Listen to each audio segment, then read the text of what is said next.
The comic book industry has gone crossover crazy over the last year, with Marvel and DC pushing out the Batman Deadpool crossover on both of their sides, promising more to come this year with Spider Man Superman. And we already know what DC is doing for their Superman Spider Man, but Marvel this week blew the roof off of their plans for their part of the crossover, and it includes a creative crossover that blew my mind because they are bringing on none other than members of Ghost Machine to tell stories in the Marvel DC crossover. Jeff Johns is back at Marvel too, which is Let's go. a weird sentence to say. Now, you might notice there's no Jeff Lemire here. Jeff Lemire unfortunately caught the flu. This is a thing that happens. We'll get him back. We'll have him on. But, you know, it's okay.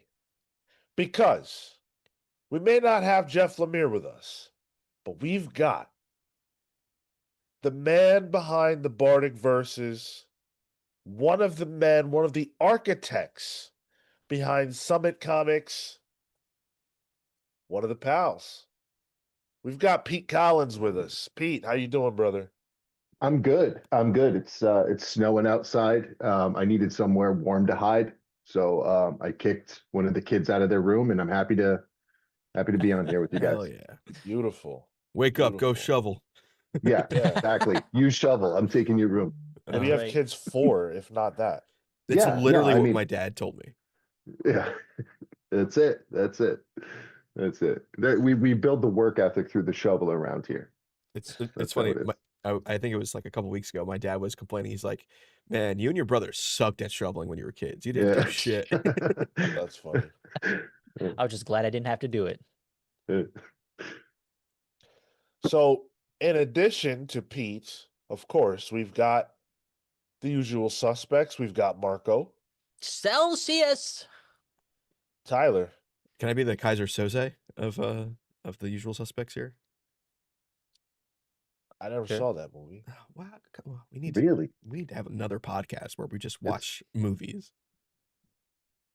We're supposed to have a show where we just do stuff that I've never done. Oh yeah. And we had that idea almost a decade ago. I guarantee you we still not be done with that show.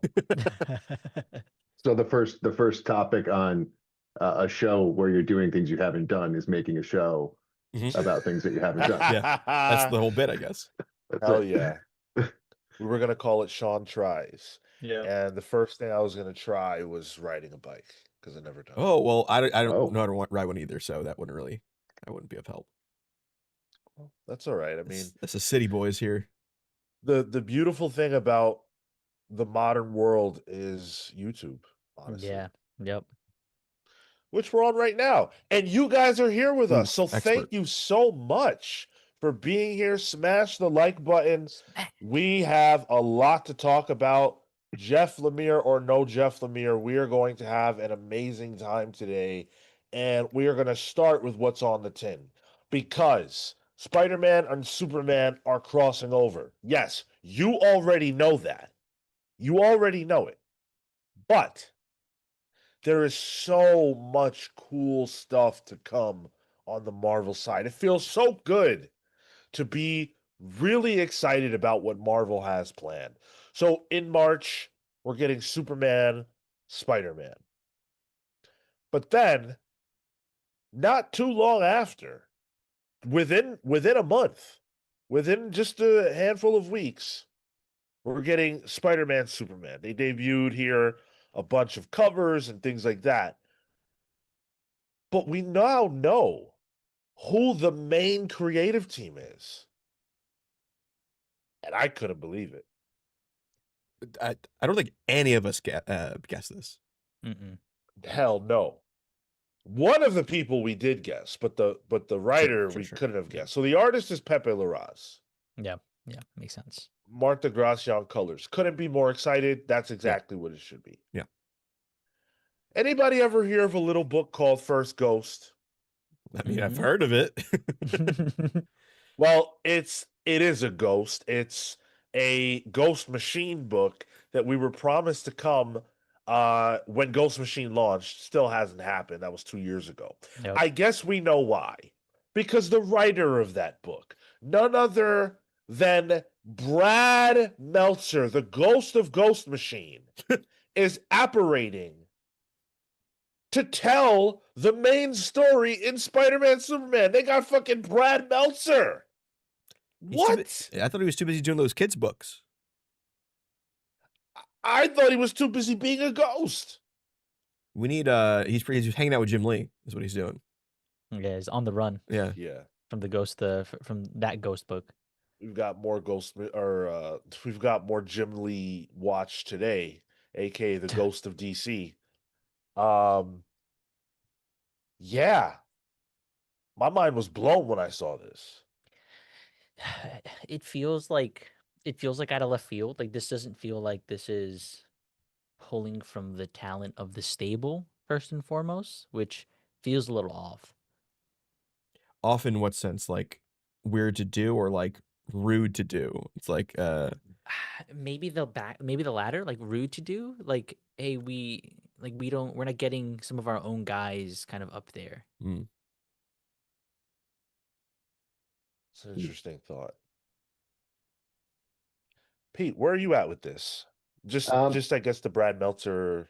I think that's great. And anything with Pepe Larraz will oof, take my yeah. money. Yeah. So that sounds great. That story sounds really good. So looking forward to that one. Yeah. So I'll be honest, I wasn't too excited about this part. Like I think Pepe Larraz is great, and I knew he would have to be on this book in some capacity, and it makes sense to put him on the main thing. But he's on Spider-Man currently, so it's not like it's the biggest difference. I am excited to see him draw Superman, but it's not anything new from Marvel, Yeah. so it didn't light me up there. Secondly, I haven't read a lot of Brad Meltzer comics. I'll be completely honest. I know Identity Crisis is a weird book for some people. I'm an apologist of the book. I actually enjoy it. I know a lot of people who don't. But outside of that, I don't think I've read much of his work. So like this doesn't it's surprising but not really exciting for me. And you saying that, I associate Brad more with DC than anything else. Like I can only envision any other DC book. So it does kind of feel like this person who's being pulled from, I don't want to say bygone era because that No, feels yeah. dismissive. Like He's just it just feels like from another time. Like I hear the name Brad Meltzer, I'm like, oh cool, like the 80s or the 90s or the something. 80s. What the 80s. fuck? Whoa. I think he Early was 2000s. yeah. Well, Marco's young. It feels older for me. Like the name Mar- feels like it has Marco- legacy. Marco's literally 3 years younger than me, I believe, by the way. That's a so. lot. It's a big difference sometimes. So why Meltzer? Why now? What's the story here? Well, I don't have answers to any of that. What I Cool. do know is that Lex Luthor and Norman Osborn are the villains that Superman and Spider-Man are going to face off in this particular story, which is very interesting because I said, and we discussed when we talked about the DC portion, how it was kind of weird that DC didn't get the main two villains to use for Spider-Man and Superman. Yeah. Marvel did. Marvel got Lex and Marvel got Norman. So that's pretty awesome. And I suspected that might be the case. Yeah, which makes sense. Yeah, this book announcement pretty much addressed all of my questions about the previous book announcement. In Right. terms of creators and characters missing and yeah, for sure. Well, speaking of creators missing, Dan Slott and it says the article, comicbook.com article says Marcos Marin. I'm assuming they meant Martin. Marcos Martin. Oh, I see Marcos Martin on one Yeah, of them. it's Martin. Yeah, Okay. he has a cover too. And they're gonna team up for a Spider-Man Noir story. And it's Spider-Man Noir teaming up with OG Superman, Yeah. which I think is cool. I dig this one a lot. This might be the story I'm most excited for here. Really? Not the next one? Wow. Not Jason Aaron and Russell It's Dauterman that teaming up? it's very Teaming close. up for Thor and Wonder Woman? Holy fuck. That's not what the title says.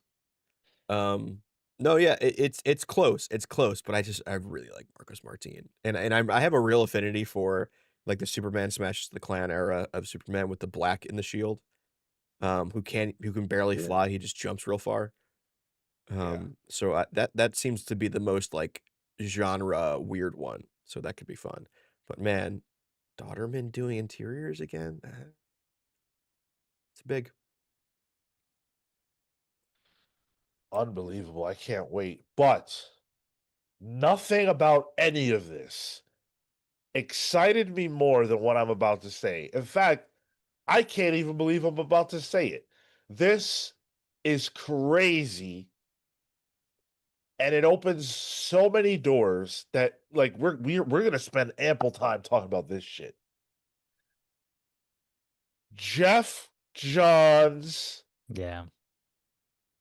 back to Marvel for the first time since the 2000s with Gary motherfucking Frank.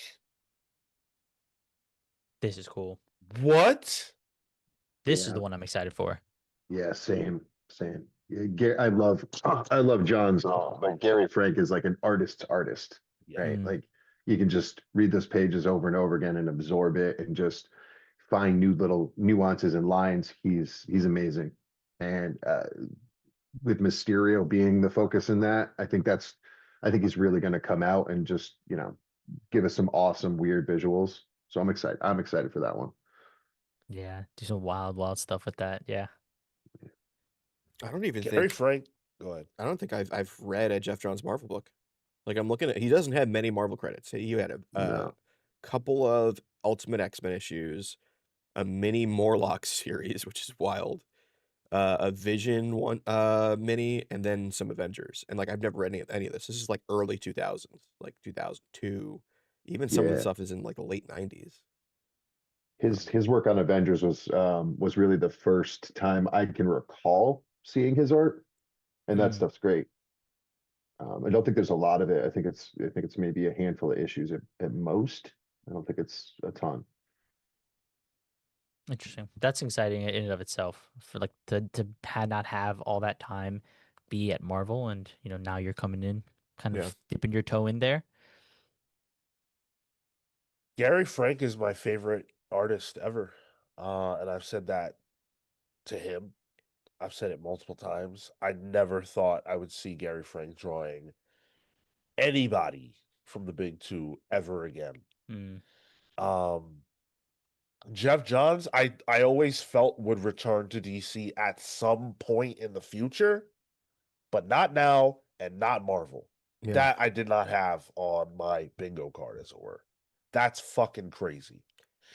Now, my question to you guys, why do you think that the Ghost Machine invasion happened for the Marvel one and not the DC one? Because all of these creators have ample history with DC, not Marvel. Cups of coffee at Marvel at best.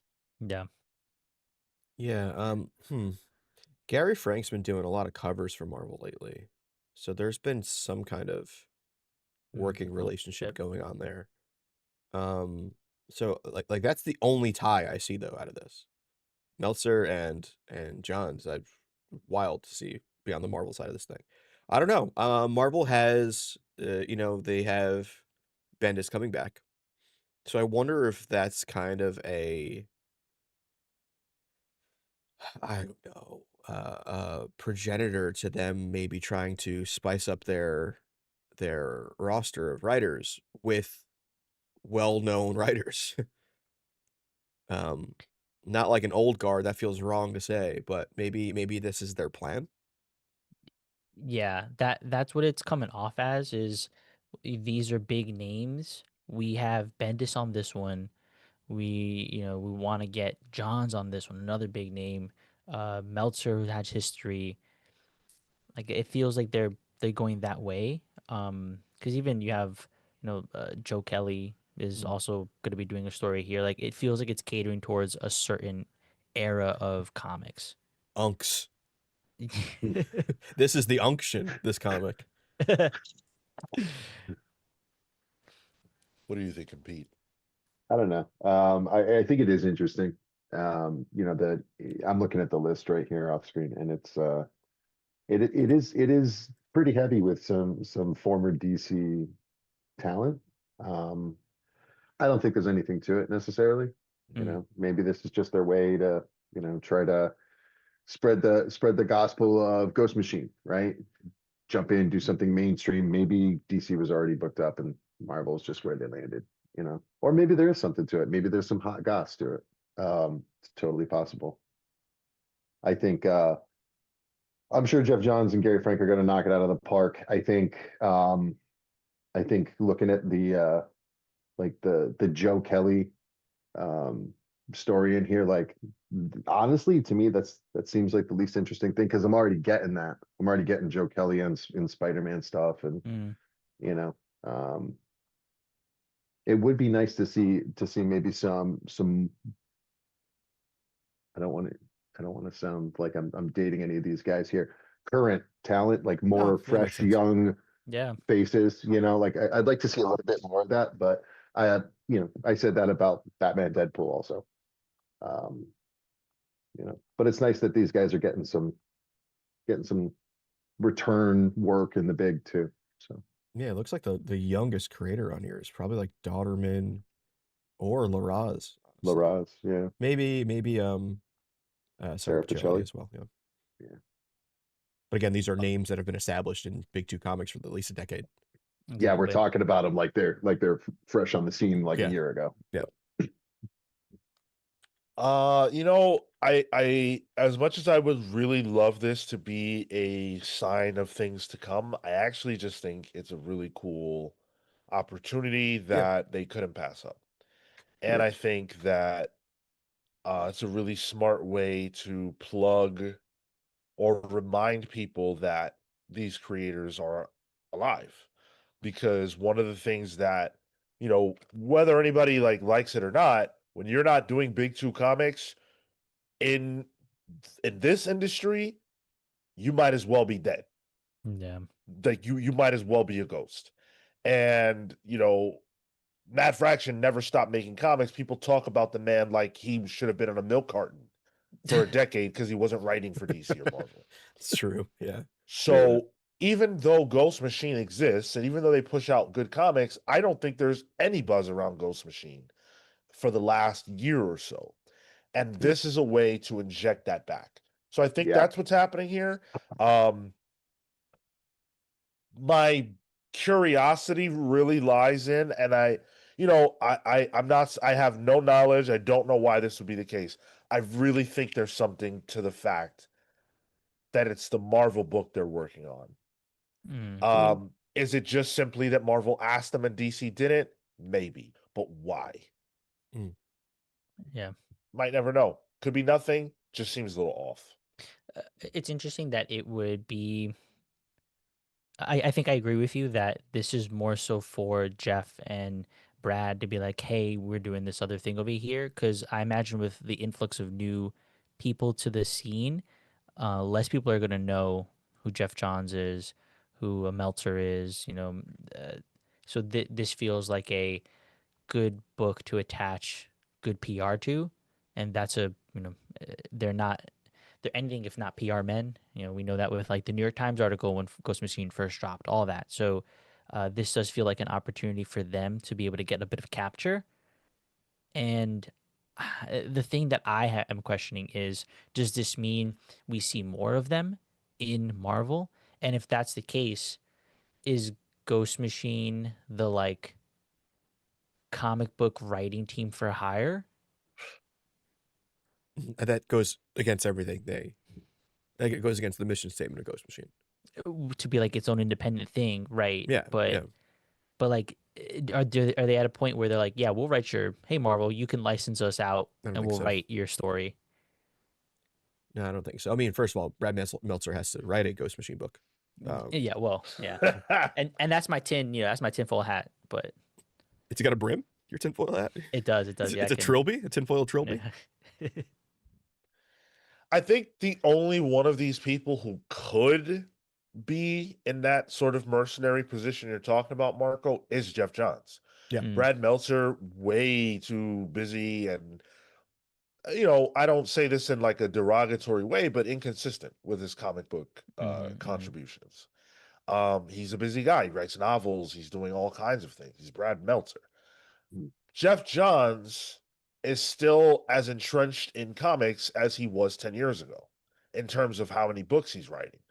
So while it would be, he's already got Redcoat, Rook, Geiger, like he's all Hyde Street. He's already got 4 books under his belt. Could he add a 5th? Probably not.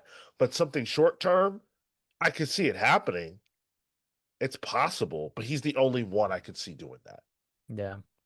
Maybe he could write one of these new X-Men solo books. Yo, please.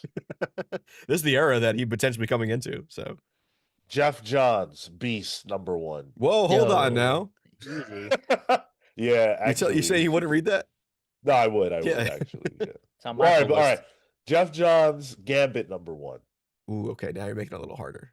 Yeah, Although I'd still read it. the rehab of yeah. Gambit, 2025 was the year of Gambit for me, where it's like, okay, maybe I'll justify reading Gambit now. I blame Gavin. Oh shit. All right. There's a lot more to talk about in the Spider-Man Superman book. We're not done by any means. I just want to get through some of your super chats. You guys are already active. As you know, every single Saturday morning, we endeavor to play the GOAT game, which we can only play with 10 super chats of the $5 or more category. You guys have never allowed us to miss it 1 week ever. So thank you so much for that. Entertain me with the 2 spot. Let's go crazy pals and pals community. All right. Hell yeah. I'm not ready to go crazy yet, but you catch me around 11:40, I might be losing it. Is that the witching hour for you? Yes, Oh, okay. absolutely. Specifically. Uncle Sam with the Hey. $4.99. Hey pal, sad to see no Jeff Lemire, but everyone should still go read Essex County. First book that has made me cry reading it. Oh wow. Appreciate the I've So heard that one. sorry. Yeah. So sorry about the lack of Jeff Lemire. We'll get him. We'll get him. We're we'll get him. rescheduling. But I loved you, Uncle Sam, and Freedom Fighters. Great book. A major contributor to comics and America. There Yeah. you go. Oh, what a lovely guy. And still has the time to come around here and drop $4.99 on us. It's crazy. For real. I mean, he's probably printing the money, right? Uncle Sam. So Oh, yeah, it's reasonable. And Cap top- hasn't done it. Atomic Hound with the mini bomb, 1999. Thank you so much, buddy. Your Jim Lee sighting was spotted having Dan Buckley in a full sleeper hold while taking over the sales lead in Q4 of 25. That is a reference to the fact that DC did dominate the market share for Q4 2025, which hasn't happened in what, a decade? it's So, been a yeah. while. New 52, 2011. Regarding Ghost Machine on the crossover, I'm surprised as well, but looking forward to it. Go Pals! Hell yeah. Let's go. We got 100 of you here rocking with us. Make sure you smash Damn. that like button. Thank you so much. Hayden's Hideout with the 5 spot. Jim Lee report. Dr. Manhattan has destroyed Jim Lee's art supplies. Hush 2 has been delayed by another month. Doomsday Clock meme reference. Is that I when like he destroys the lantern? Is that what he does?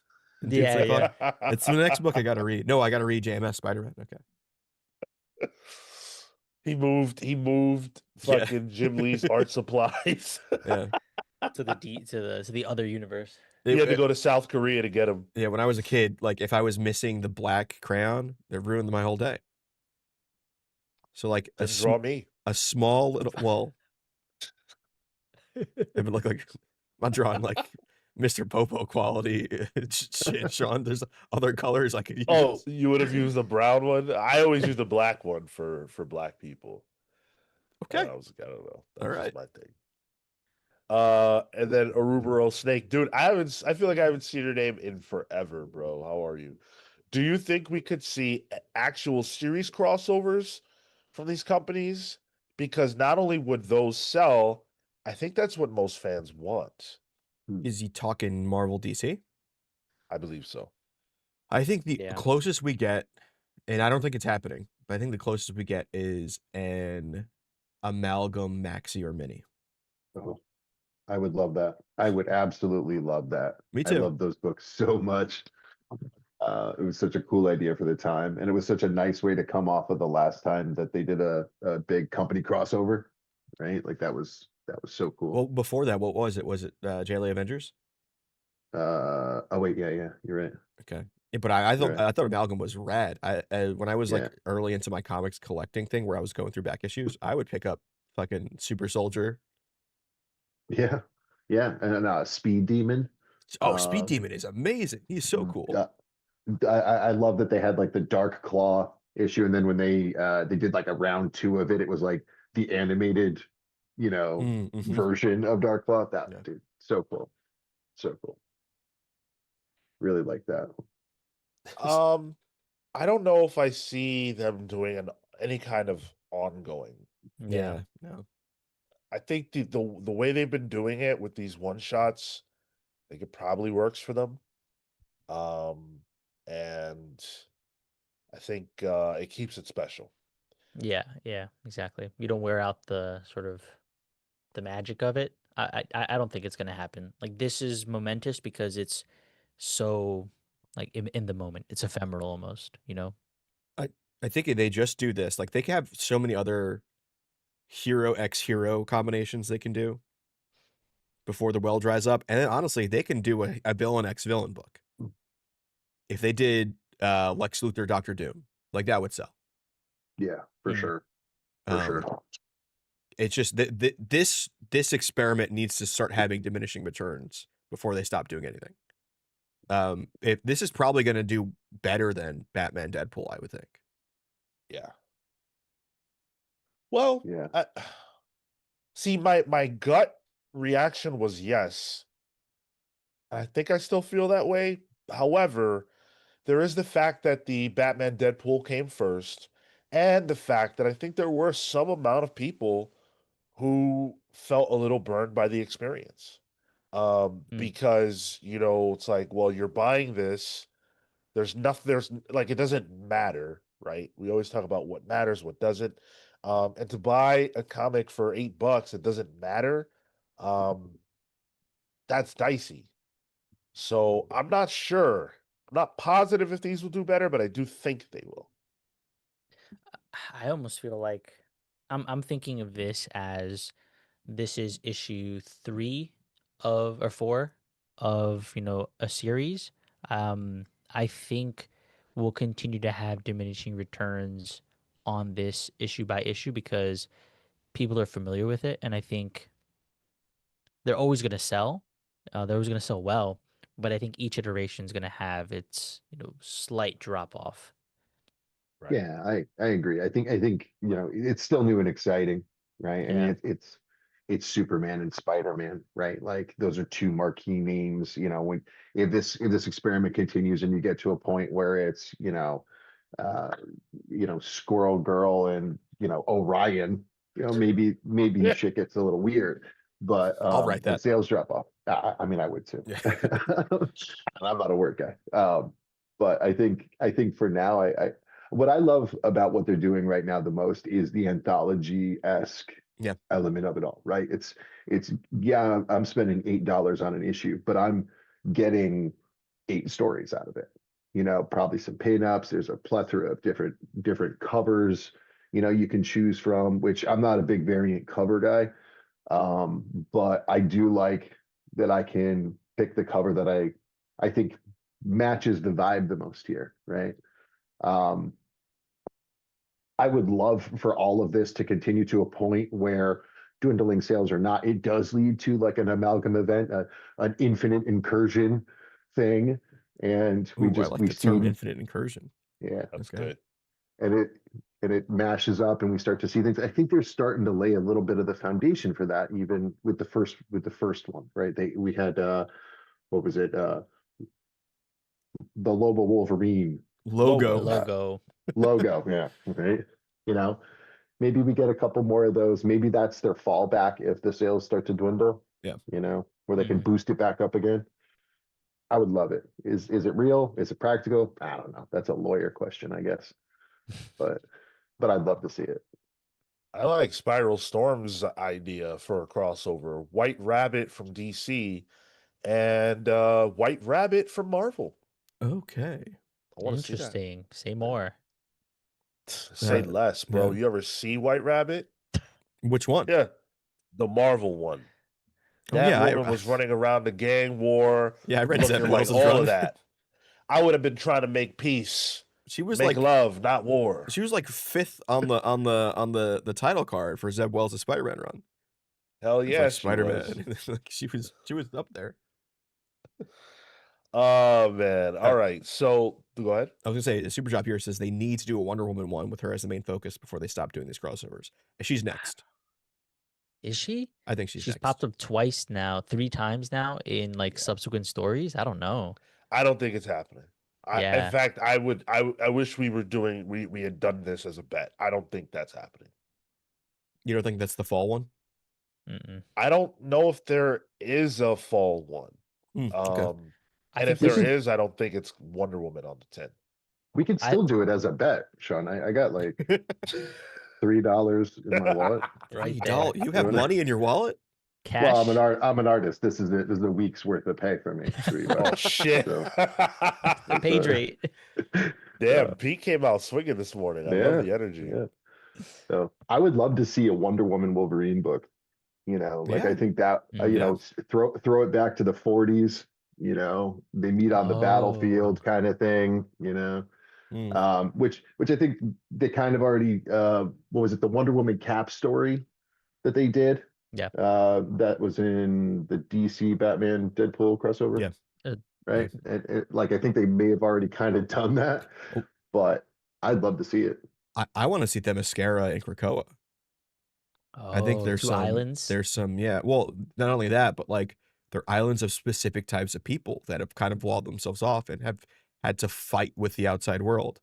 I think there's something to be had, and maybe like Krakoa has we find out Themyscira is also like a mutant or something, and some like weird bullshit story. Krakoa has like a little crush on her. Yeah.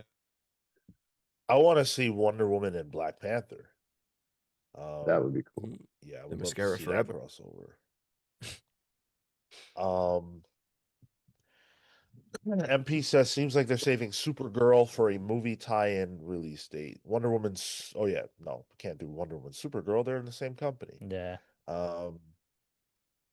I don't know, man. I'm trying to think of like a Marvel female character that is so big by herself that can stand. It's only Storm. Wonder Woman, Storm.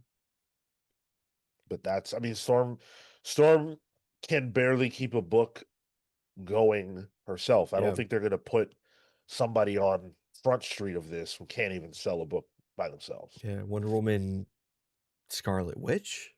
Wonder Woman as the Sorcerer Supreme. That just has that sounds like a mouthful.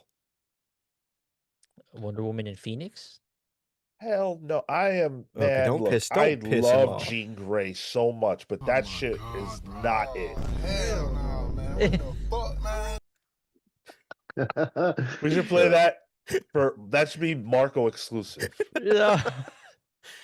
Whenever he has a shit take. Little pause-worthy moment. Yeah. Wonder Woman and Black Panther, Shuri. I mean, like for a side story, yes, absolutely. But for what's on the 10, I just don't see it. I think people be more angry. Like, what the fuck? You put Shuri Black Panther instead of T'Challa Black Panther? Marvel already got that smoke years ago. They still kind of have the smoke in the MCU. They don't want to do that. I don't think they ever want to have Shuri as Black Panther. It's always in case of emergency. Yeah, break glass. Jay says, "Damn, didn't the Storm series do really well? I mean, it did well for itself, but notice that it's other than Phoenix, which was canceled because Stephanie Phillips isn't a part of it. It's the only book that came back from the before era, before Age of Revelation era, that came back with a new #1. And I don't know if this is true, but I've read that it's a mini. I don't know if that's true. So I don't want to say that, but I did read it's a mini. Oh, people are saying Carol Danvers, Wonder Woman, Captain Marvel. Oh, okay. Oh, Yeah, you it mean the works. character that doesn't have a book? Well, Yeah. No. They're not. We got to be realistic, guys. Captain Real. Marvel doesn't sell comics. They're Cool, not putting she her cool, name though. on the front of a crossover. Maybe if she has the bump of Wonder Woman next to her. The bump of Wonder Woman, a character who before Tom King and before Absolute Wonder Woman also couldn't sell. We got to solve that problem. Everybody in chat, you guys are throwing out all these women characters. How many of these women's books do you buy? Because none of them sell. So what are you doing? It sounds like if you just instead of blaming the companies, you're blaming the chat. I'm blaming the chat. They put the books out. We don't buy them. Go buy it. Yeah. I don't want to hear that shit. Go buy Captain Marvel before you type that name in chat. How dare you, Carol Danvers? You don't buy no Carol Danvers book. You know that. Yeah, Cardiac Soul says Carol's cooled off a lot. No, yeah, Yeah. yeah. Come on. Unfortunately, too. Today is a day for honesty. Spider-Gwen. She got a book out. Spider-Gwen. She does have a book out. Please. I'm reading it. Yeah, There you but go. There you go. We ain't putting that name on the tin. Spider-Gwen. Yeah.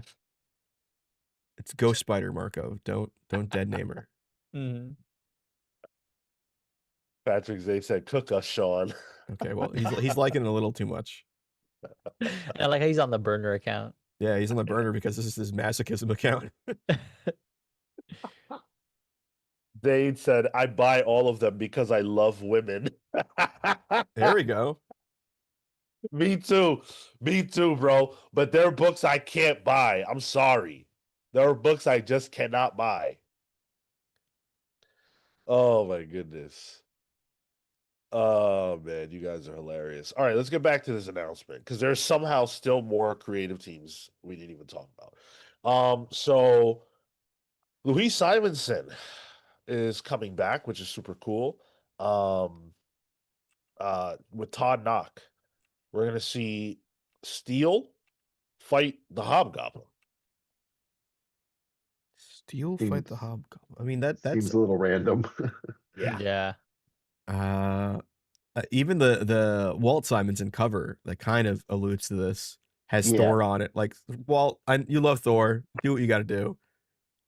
Listen, man, I through flea market hunting, I have collected Walt Simonson's Thor run twice over. I love it. It's great. It's one of my favorite runs. Yeah. I go out of my way when I attend a convention as a fan to try to get to him. You know, that cover was underwhelming for me to see. Well, You yeah. know, not artistically, right? Dude still got it. It's But Steel. like, it's weird, right? Thor, Steel, Hobgoblin, like that. Mhm. That doesn't pull me anywhere. Like if it was Thor and Thor and Superman, cool. You know, that would have been awesome. I'm not totally against this story. Like, it's still doing the premise of the title, except not the characters, but characters from their worlds. And Todd Knock and Louise Simonson are kind of like classic comic booky creators, you know? Louise, I only really know from her X-Men stuff, which there is a lot of. Did she work on New Mutants as well, I believe? I so, I think think so. so, I She was think so. also Yep. X Factor. Yes, X Factor. That's what I'm thinking of. Yeah. So this seems to be like the most like I don't want to say unk slop, but this is like the most like straightforward like comic booky thing, even though there's no Spider-Man or Superman. I like the idea of like one character fighting a villain from the other world. Like I don't think any of the books have done that. They've all had to be team up books, which at least this book doesn't have to deal with the whole, oh, are we teaming up or are we enemies or anything like that. Like it's just hero Yeah. versus villain. Get Straightforward. right Yeah. to it. Yeah. Yeah, that's fair. That's fair. Yeah, but the fact that it's not drumming up that excitement, like as a like as a what is it, a D story or like Yeah. There's no book that had Steel or Hobgoblin in it that's ever drum up any kind of excitement for me. yeah, No, like well, maybe not for you, but Hobgoblin is fucking awesome. I never watched the cartoon, so I know Hobgoblin was kind of big there, and I kind of got a lot of fans through that. I was always a Green Goblin guy. Hobgoblin, he needed like Aquaphor or something. That dude was crusty. I didn't care for him. Yo, the comic books, Marco, you've read them, right? When the Hobgoblin comics from it comes the back. yo, oh my god, bro. They're cool. They're cool. The only one I liked was the Axis Hobgoblin miniseries, where he's a good guy. You would like that. Yeah, I did. Yeah, this isn't for me, unfortunately. Feels a little bit lukewarm, kind of odd. And so's this one. Joe Kelly and Humberto Ramos, Gwen Stacy, Lana Lang story. I guess it's like these are the women who weren't chosen or aren't the primary love interest of the main character, but were at some point. A lot of people complained about Tom King and who's it, Mitch, or I forget who the artist is, doing the Mary Jane Lois Lane story in Yeah. DC's. That's Jim Lee, isn't it? That's the Jim Lee one. I Yes, think. Yeah. Jim Lee. Yeah. Yes. How can I not remember Jim Lee? Oh, I don't it's think I don't because- think he knows. exactly. Yeah. Well, he's doing everything but drawing Batman. In any event, a lot of people complained about that one, and I thought that was fine. This one is bugged out, and it's not because, for me at least, it's not because it's two men doing the story about the women. It's because what the fuck are these two men telling a story about these two women for? It's just odd. Lana Lang, I did not expect to get a spotlight and a Mhm, 2-issue crossover. But also I didn't expect Steel or Hobgoblin too, so fuck it.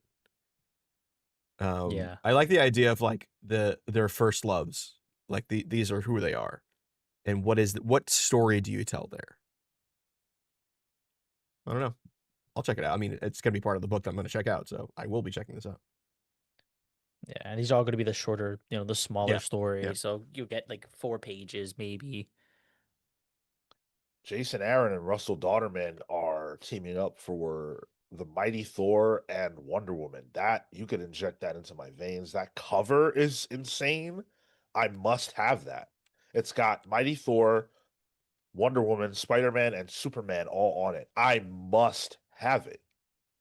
That I one's can't cool. believe that exists. I don't think I've seen Daughterman do a Spider-Man before. Right.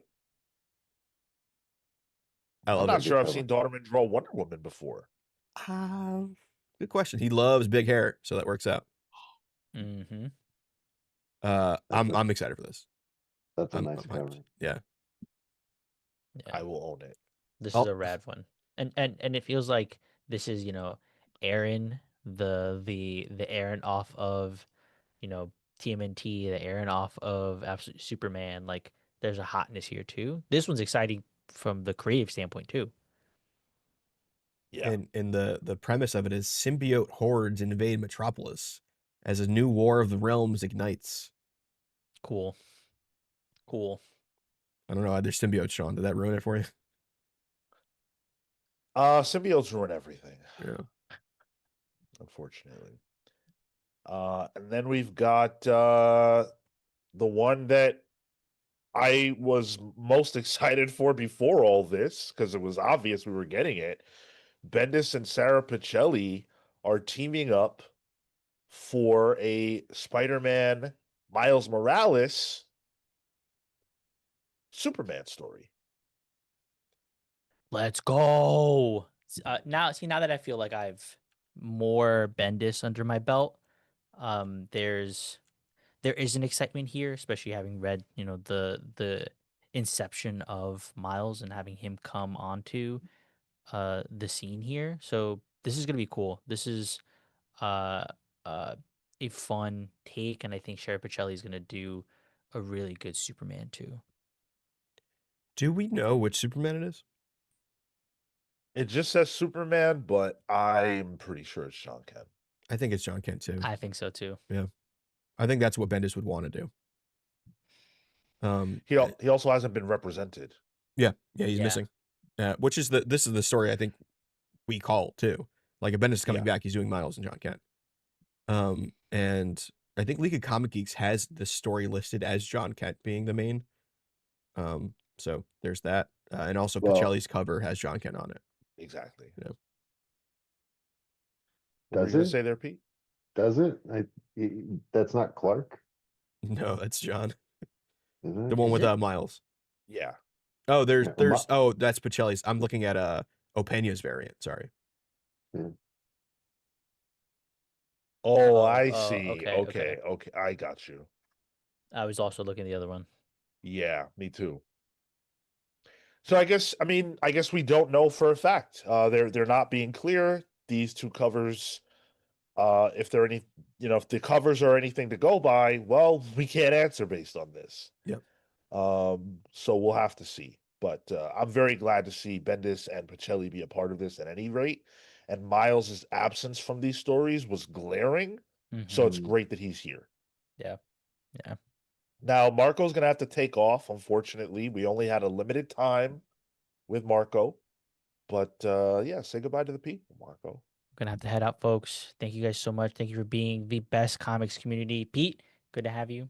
I'm glad I'm tagging you in. I don't know how the wrestling thing works there, but I know you gotta like tag You weren't names or holding rope. something. Oh, is that what it Yeah. was? Fuck, Yeah. Damn. dude. Not even mine? All right, well. Whoa. Whoa. All right. See you guys. Bye. Yeah, man. Peace. We haven't turned to the chat in a little bit. What are you guys talking about in here? Let's see. Mike Manhattan. I haven't seen your name before, brother. Welcome. Says, do you think Rick Remender would join if the big two asked him, or would he tell them to piss off? I think that Mm.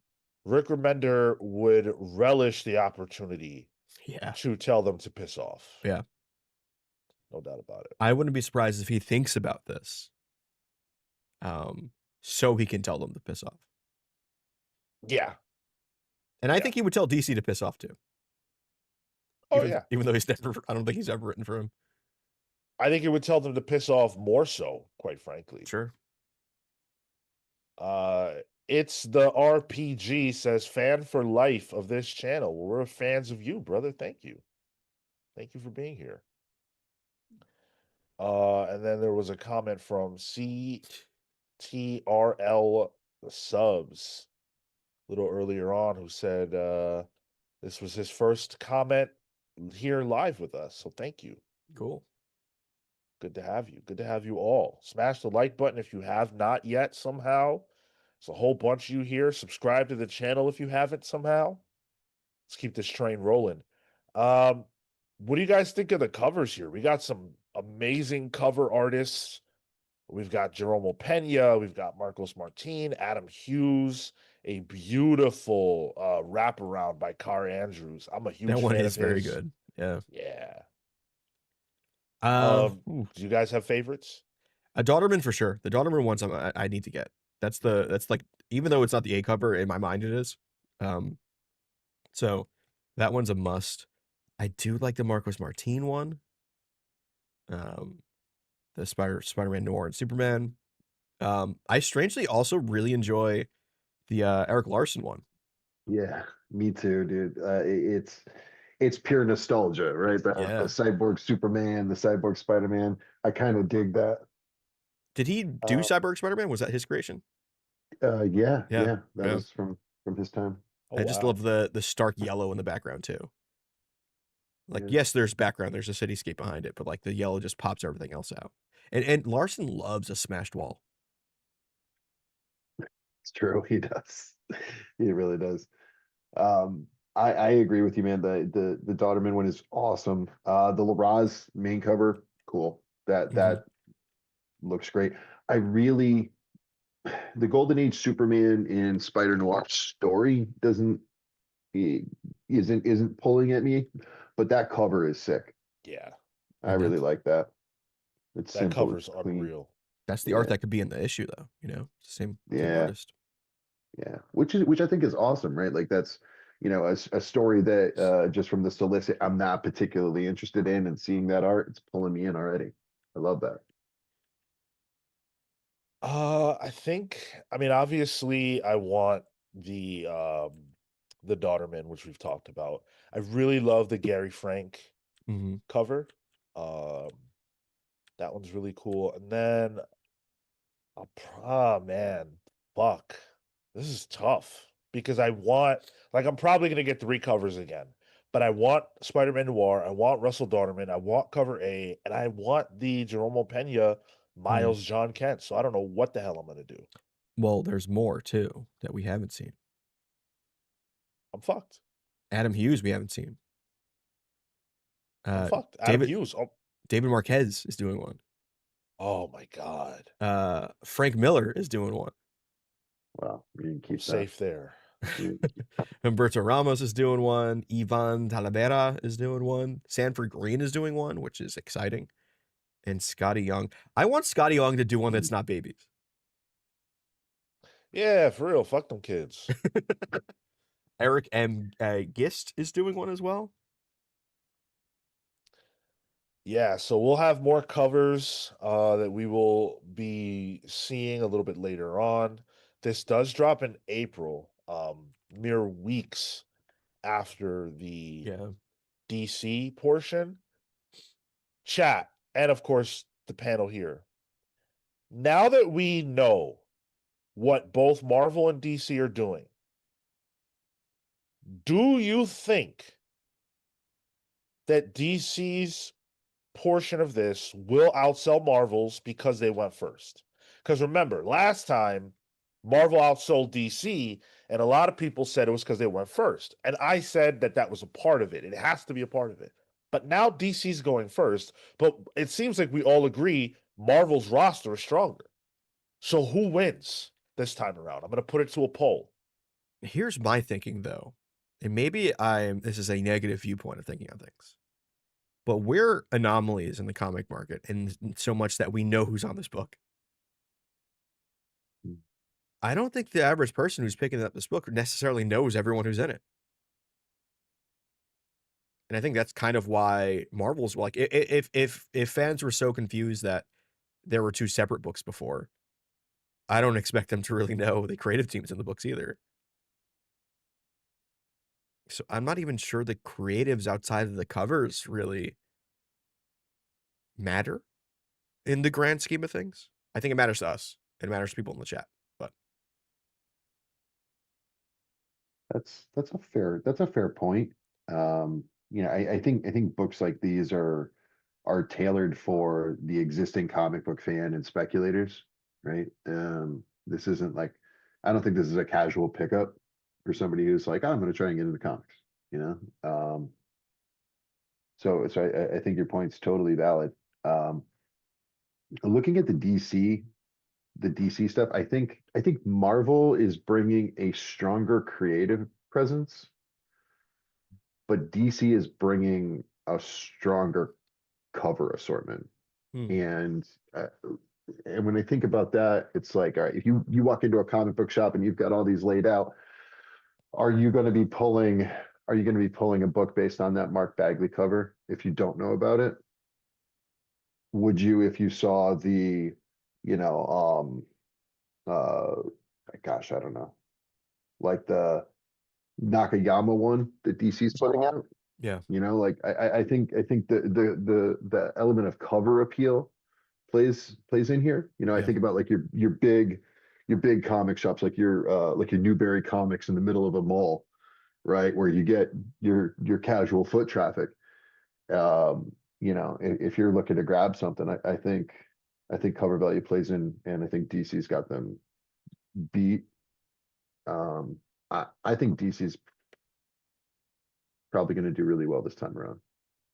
The other thing too is, though, like you say that the Marvel might have the better creatives. Like Order of Dylan laid out DC's creatives. Mark Waid, Tom King, Gail Simone, Matt Fraction, Greg Rucka, Jeff Lemire, Priest, and Sean Murphy. Like that's you're right. really fucking good too.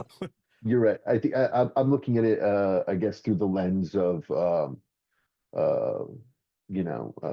44-year-old guy who, Sure.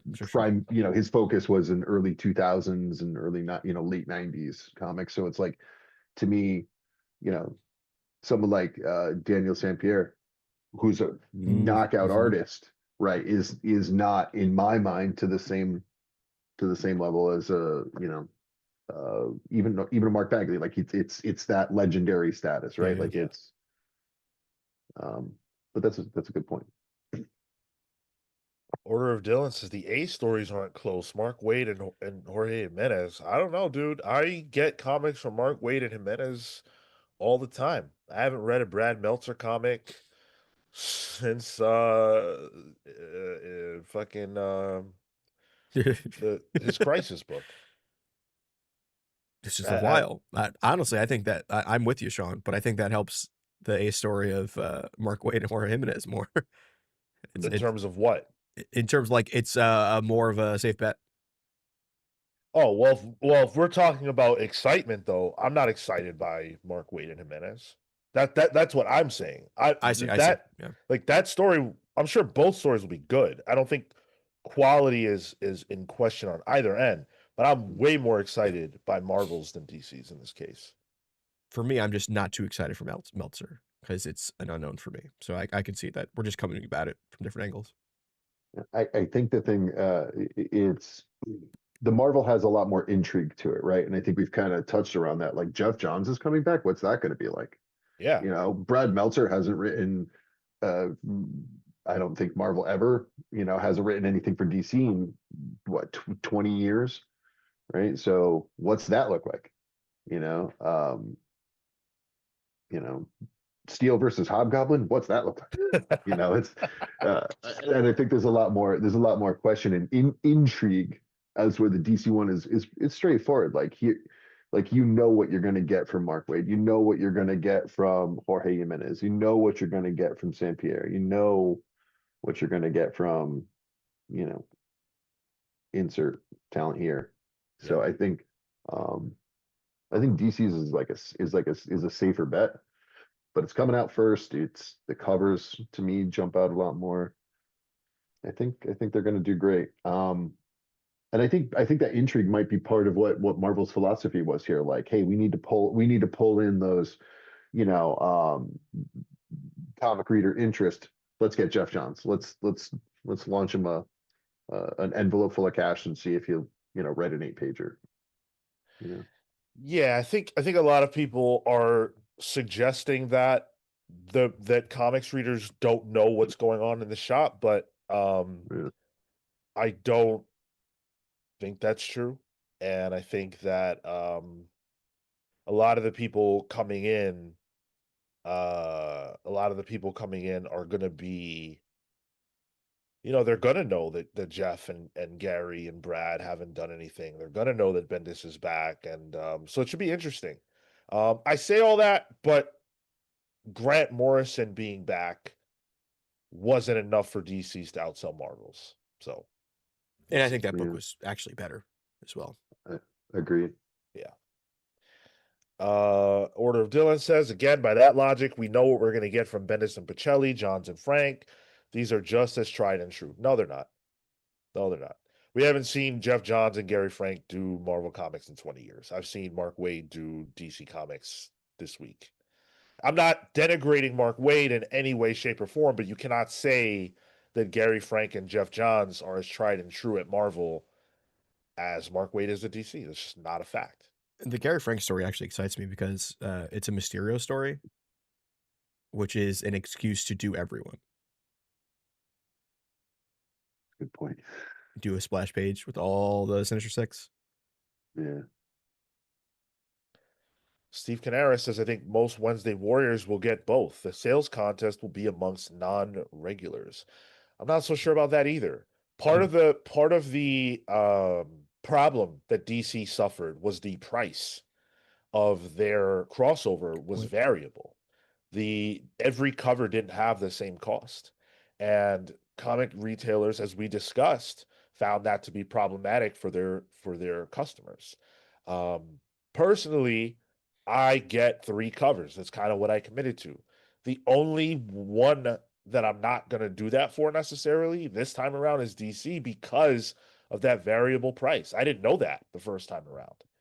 That really bugs me. I didn't know it either, and I bought the more expensive one. There you go.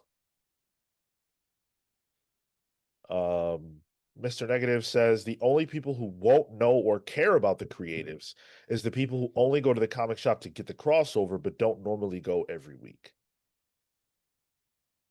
I think I agree with that. Yeah. But you guys largely, overwhelmingly believe that DC will sell more. 71% of you, in Our fact. audience? Yeah. Well, Right. 71% of you believe that DC's will sell more, whereas 29% of you think Marvel's will. We don't have too long to wait. We will know.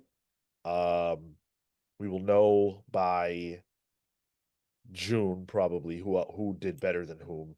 And it'll be interesting to watch. This has been fun so far.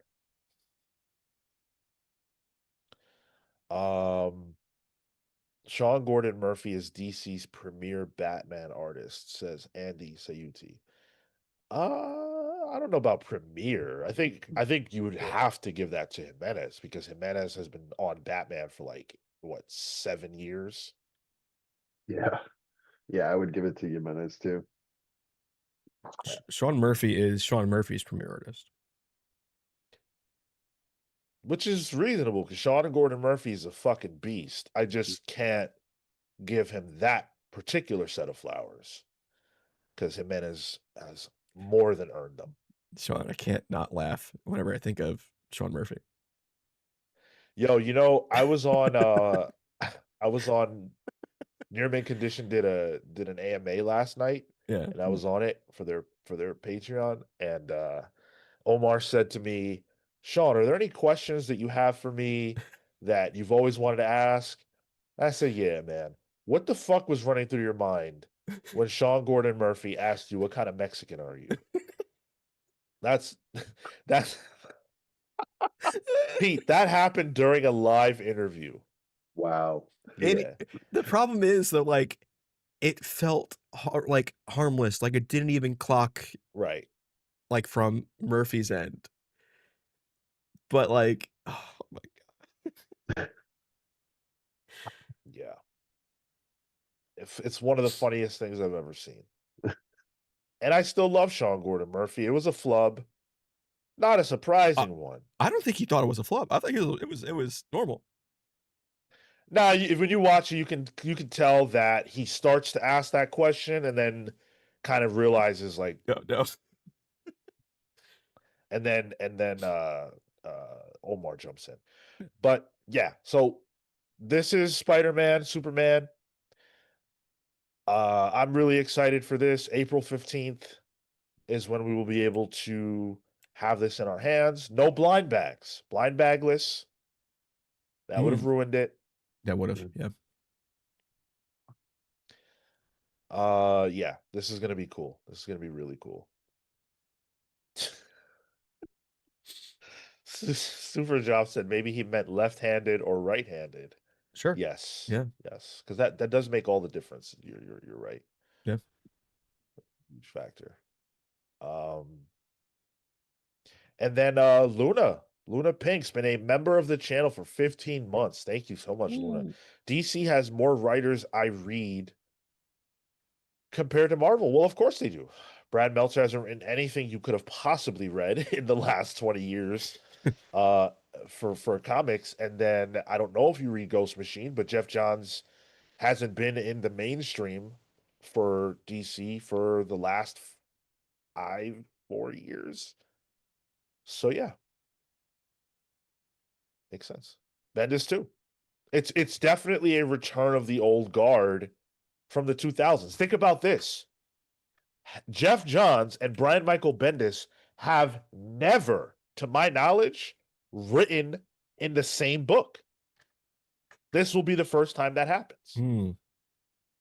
They're almost each other's foil. Yeah. For a time, yeah. They are the architects of their respective company for the 2000s. Nobody's talking about that. That to me, that's a huge deal. Yeah. Isn't it kind of wild Hickman isn't on any of these? They don't need him. Yeah. I'm kind of happy he's not. You don't want to waste a page on a graph? Yeah, the book goes up $1.50, you know, if his name's on it. Like just he's got a house that he's got to, you know, tidy up right now on the Ultimate side and stuff. Let him focus on that. You know. I don't He want ain't to even the one tidying it up. yeah.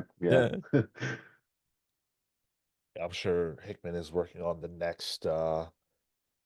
next Marvel epic. Will it be completed? Stay tuned. Hickman tax would make it $14.99. Yep. Yeah, exactly. Exactly. I'm starting to be like paranoid and think like there might actually be a Hickman tax. I mean, I'm very confident that there is. Like you know, it's not a like I say it as a joke, but if you actually look at comics written by Hickman, comics written by like certain people, they cost more. Yeah. Well, I'm curious. Like, is that because Hickman is so expensive that Marvel has to then charge for more for the book? Like, what is driving the cost of it, or just demand? I think it's that they pay this creator more, so they need to make more off books that are written by them. That's my belief. That is not based in fact. C.W. Gordon, Gods was $10. There is a tax. Yeah, and I bought it. Yeah, and I liked it. It's a theory of mine that I do think is factual, but they'll never say that's true. Yeah, we've got so much more show to do. Oh yeah, Andrew Dunson says just jumped in. Where is Marco? And how was the Lemire interview? Marco left us because there are things more important than podcasting. Ask Marco what that is, or go listen to our second episode, which he was absent for, and find out why. It's probably the same reason. Do not listen to the second episode. I'm not on it. And it's bad. But, you know, it's not bad this episode. Why? Yeah. Because we've got Pete Collins with us. Pete, the Dreamweaver Collins, is with us today. Thank you so much. And there is no Pete Collins tax yet. So while there isn't, yeah. we're reaping the benefits. We got this man right here with us today. Thank you. Even if there was a Pete Collins tax, I'm a giver, not a taker. There we So go. I would give it back to the community. You know, with sweet treats, delicious treats. Yeah. Or some artwork. You drew us as the K-pop demon hunters of the comic book industry, and I Yes, loved sir. it. Thank you. You're welcome. You're welcome. I like having I've got a lot of stuff always like in, you know, various states of like production. So it's nice to be able to like hear something, especially when you guys are chatting and say, oh, that would be stupid to draw. And Yes. then just like that one thing becomes like my in-between piece. All right. As an artist, sometimes sometimes while I'm drawing something, I can kind of get in this funk, right? It starts to feel like work. Like, okay, I still want to draw it. I'm drawing. How much bitching can I do, right? You know, but like I start to hit like this wall and I'm slowing down and like, you know, I'm feeling myself become robotic. So having like another little thing I can jump to that's fun and like boosts my excitement back up is awesome because that just re-energizes me to go back into what I have to draw. A little palate So, cleanser. yeah, exactly. The Exactly. lemon sorbet. Yeah. We're going to talk more to Pete about what he is drawing and where you can see his work next. And it's in a pretty big place. If you haven't heard of Summit Comics, stay tuned. We're going to be talking about Summit Comics in a little bit. Letterops says, just came in, saw Steel and Thor. Gotta say, looks good. Want a new Steel series. Yeah, I could see Steel getting a series in 2027. I could see that Interesting happening. year pick. Is it based on anything? Absolutely not, No. Tyler. Absolutely not. Go for it. Yeah. Catherine Stars says, Pete is the GOAT. He drew my Pals verse character and I adore her. Love his art so much. Yeah, Pete's the man. He drew me as the LCS Catherine. sheriff. And even I love- hot dog no more. Yeah. Which actually, I have this little thing on my iPad. When I turn it on, it like spits out like a random memory photo thing. Yeah. And I just saw that the other day. I was like, oh, that's yeah. I remember drawing that. That's That's fun. good. The old days. So I want to take a moment. We've got a lot more show to do. Don't go anywhere. Don't touch that dial. But I want to take a moment to shout out the people who make this podcast possible. I want to give a special shout out to our pals vs. Legends, the Hound of Justice, Atomic Hound, Starcross, Catherine Stars, the Spear of Judgment, Jace Jumble, Jalen Jackson, the Sanguine Sorcerer, Safe Haven, Hayden's Hideout, Jesse and the Juggernaut, Kyle, the Zenith, Panda v Panda, Ted Wong, Adam, the Soulless Smith, Sam, the Last Young Renegade, Blur, Jekyll Jose, Entertain Me, Peter, Living Lightning Electrics, and Just Unseen. And thank you to Pals vs. Members, the Night Stalker, Harris Nijinsky, Brian Demolition Pozo, Kefis the Incorruptible, Momentum, Mike Elliott, Dan the Truth Trudeau, Marley Manistorm, Slow Flow, Damarin, Christian Uncaged, The Spear of Justice, Izzy's Issues, Robert Runback Cashback, Pete, the Dreamweaver Collins, James Just Jamming Jones, Paul Powerhouse Smith, Neon Knight, the Cosmic Avenger, Matthew the Shade Cosmo, BJ Kicks of Comics Are Dope, the Grand Alchemist, Chop Harder Alchemist, and John Barrier B. If you did not hear your name and you're supposed to, stay tuned. You will a little bit later. Now, J Sage asking for Pete to draw him. I would love to see that. Draw him Like like one one of- of your French girls. I don't have any French girls. Mm. But sure. Yeah, you better watch out. Your Yeah, wife watch watches out. this. Yes, she does. JC is gonna be posed on a cruise couch, bush out. Oh, Covered in croissants. and we've got a celebrity in chat. I want to say hello to none other than Greg Katzman, Oh hey. who is here with us. One of our buddies. Greg Katzman works for IDW, and he does wonderful work over there. True ally in the comic space. Someone you would all love if you knew him. He says, "I'm still blown away that Cardiac is on a cover." Dude, So happy about that. Cardiac just got a Marvel Legend too. That is rad as hell. That's a Cardiac is up now. Is that what's happening? Cardiac stocks up. Wow. Yep. The fuck happened there? Cardiac's cool. I like Cardiac. So now we've established two people who are fans of Cardiac. Yeah. Greg Katzman and Tyler. Yep. All right. That's enough to get a toy made. Apparently, they just put out Grizzly too. Grizzly. I know, right? In a deluxe too. He's like a big boy. Oh shit. Alva Flash wants to ask us, what do you guys think of Batman Beyond Static? You guys pick it up and recommend? Unfortunately, while I love the concept and I enjoyed the first half of the first issue, I unfortunately did not enjoy the overall package. And so I can't personally recommend it. I think if you're excited about the crossover and you really, really love both characters, you can give it a shot. But for me, I enjoyed the Static stuff, the old Static as a part of the Justice League. I thought that was sick. Once it got into Batman Beyond territory, it lost me. Same. So yeah. Yo, we have two book clubs coming up. Two book clubs coming up on back-to-back Tuesdays. Crazy. So this Tuesday, we're doing the Vinland Saga book club. Books 1 and 2 are what we're going to be reading. I have heard that's like 800 pages. I still have not started my read. Clearly, I hate myself. But I will get that started here this weekend. It's going to be a blast, I'm sure. That book club, sponsored by Hayden's Hideout. So thank you, Hayden, for making that possible. You guys can sponsor book clubs yourselves if you want to. Talk to us directly. The Comics Bucks have to hit the PayPal just because YouTube likes to take our money. But we've got, what, 4 Yeah. sponsored book clubs coming up? Yeah, we 4 have months in a row. the next one, which we have tentatively scheduled. Not enough to announce it, but JMS Spider-Man, I think, is the next one we're doing. Yep. And then we have Doomsday Clock, which Yes. don't threaten me with a good time. And Yu Yu Hakusho specifically. I think we need to get specifics on what for Yu Yu Hakusho we need to read. But It will be Yeah. happening. Fun times. Man, But where's the in a- fucking we open this up as an option, it becomes the Manga Pals. Surprise. As it turns out, I'll do anything for money. Whoa, wait now.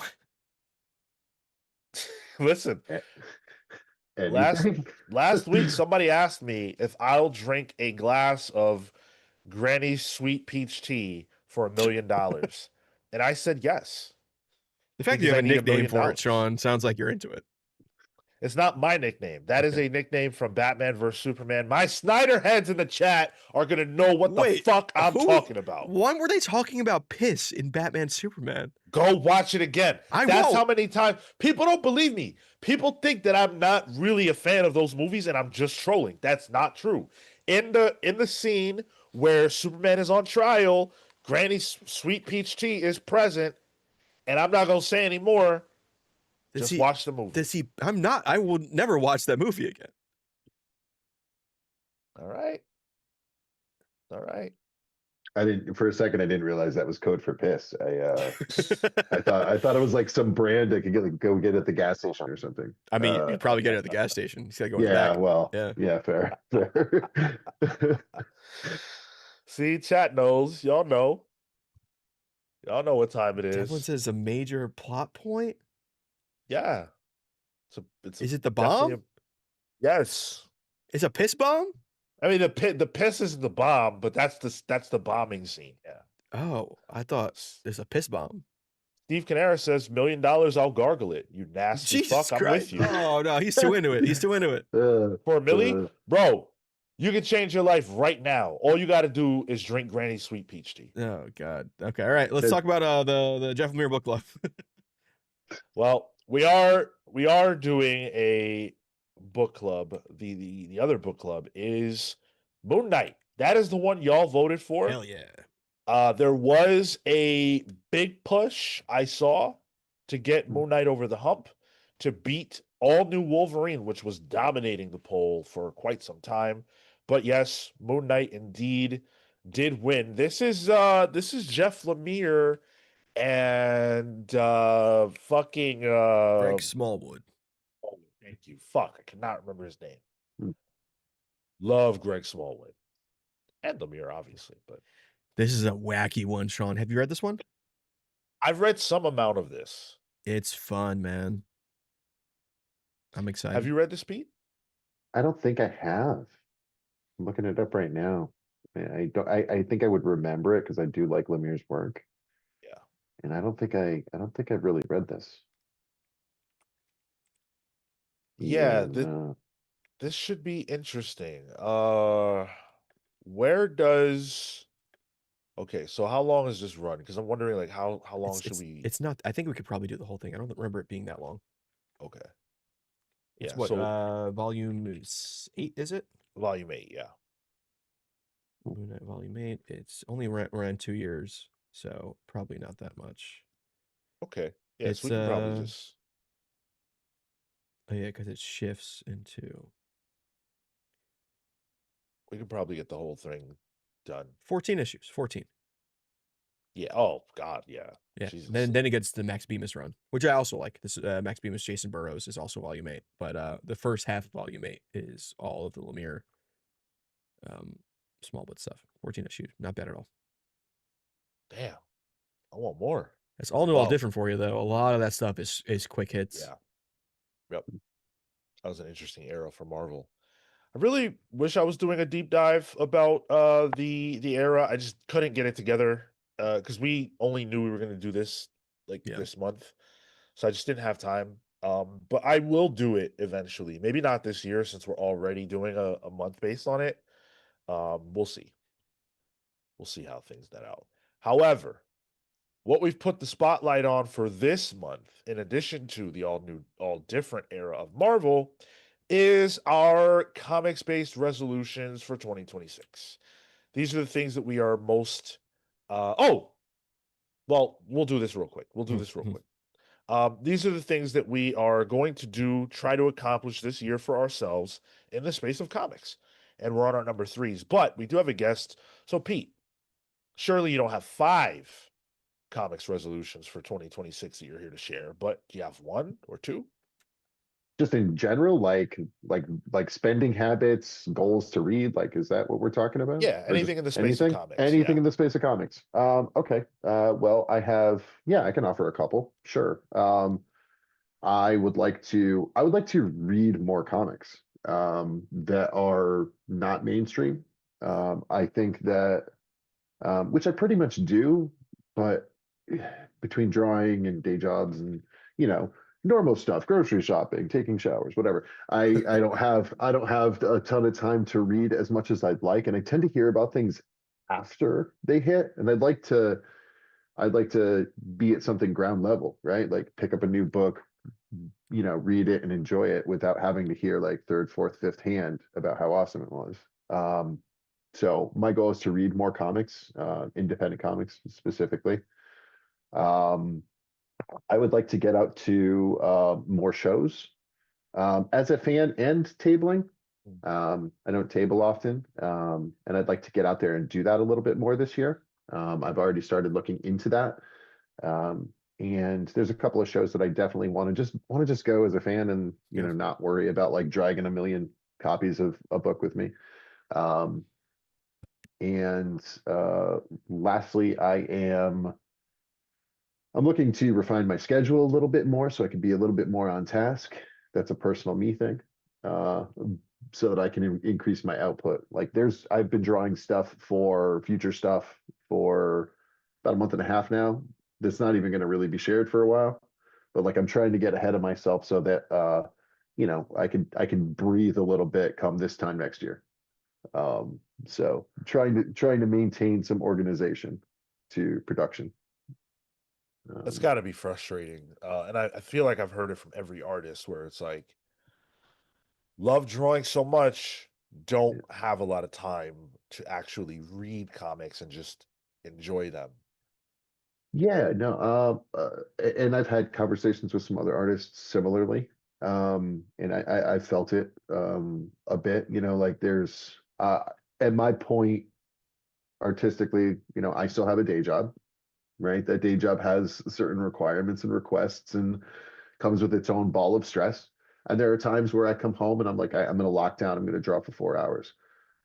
But after an 8 hour shift at, the day job, I don't have it in me. I can't do it. Like I sit on the couch and next thing I know, I'm waking up at 2 a.m. Happens. The couch Happens is more a than I'd like. trap, honestly. It is. It Yeah. is. It is. We need to invent an uncomfortable chair. Yes. Or just, take out all the stuffing so you're hitting the Yep. wood frame of the couch. Yep. Jesus Christ. But yeah, there's, and then like, you get another idea, you're inspired by something you read, and it's like that starts to shift you a little bit toward, maybe drawing something that you didn't intend to. Now you're behind. It's maintaining a schedule is tough.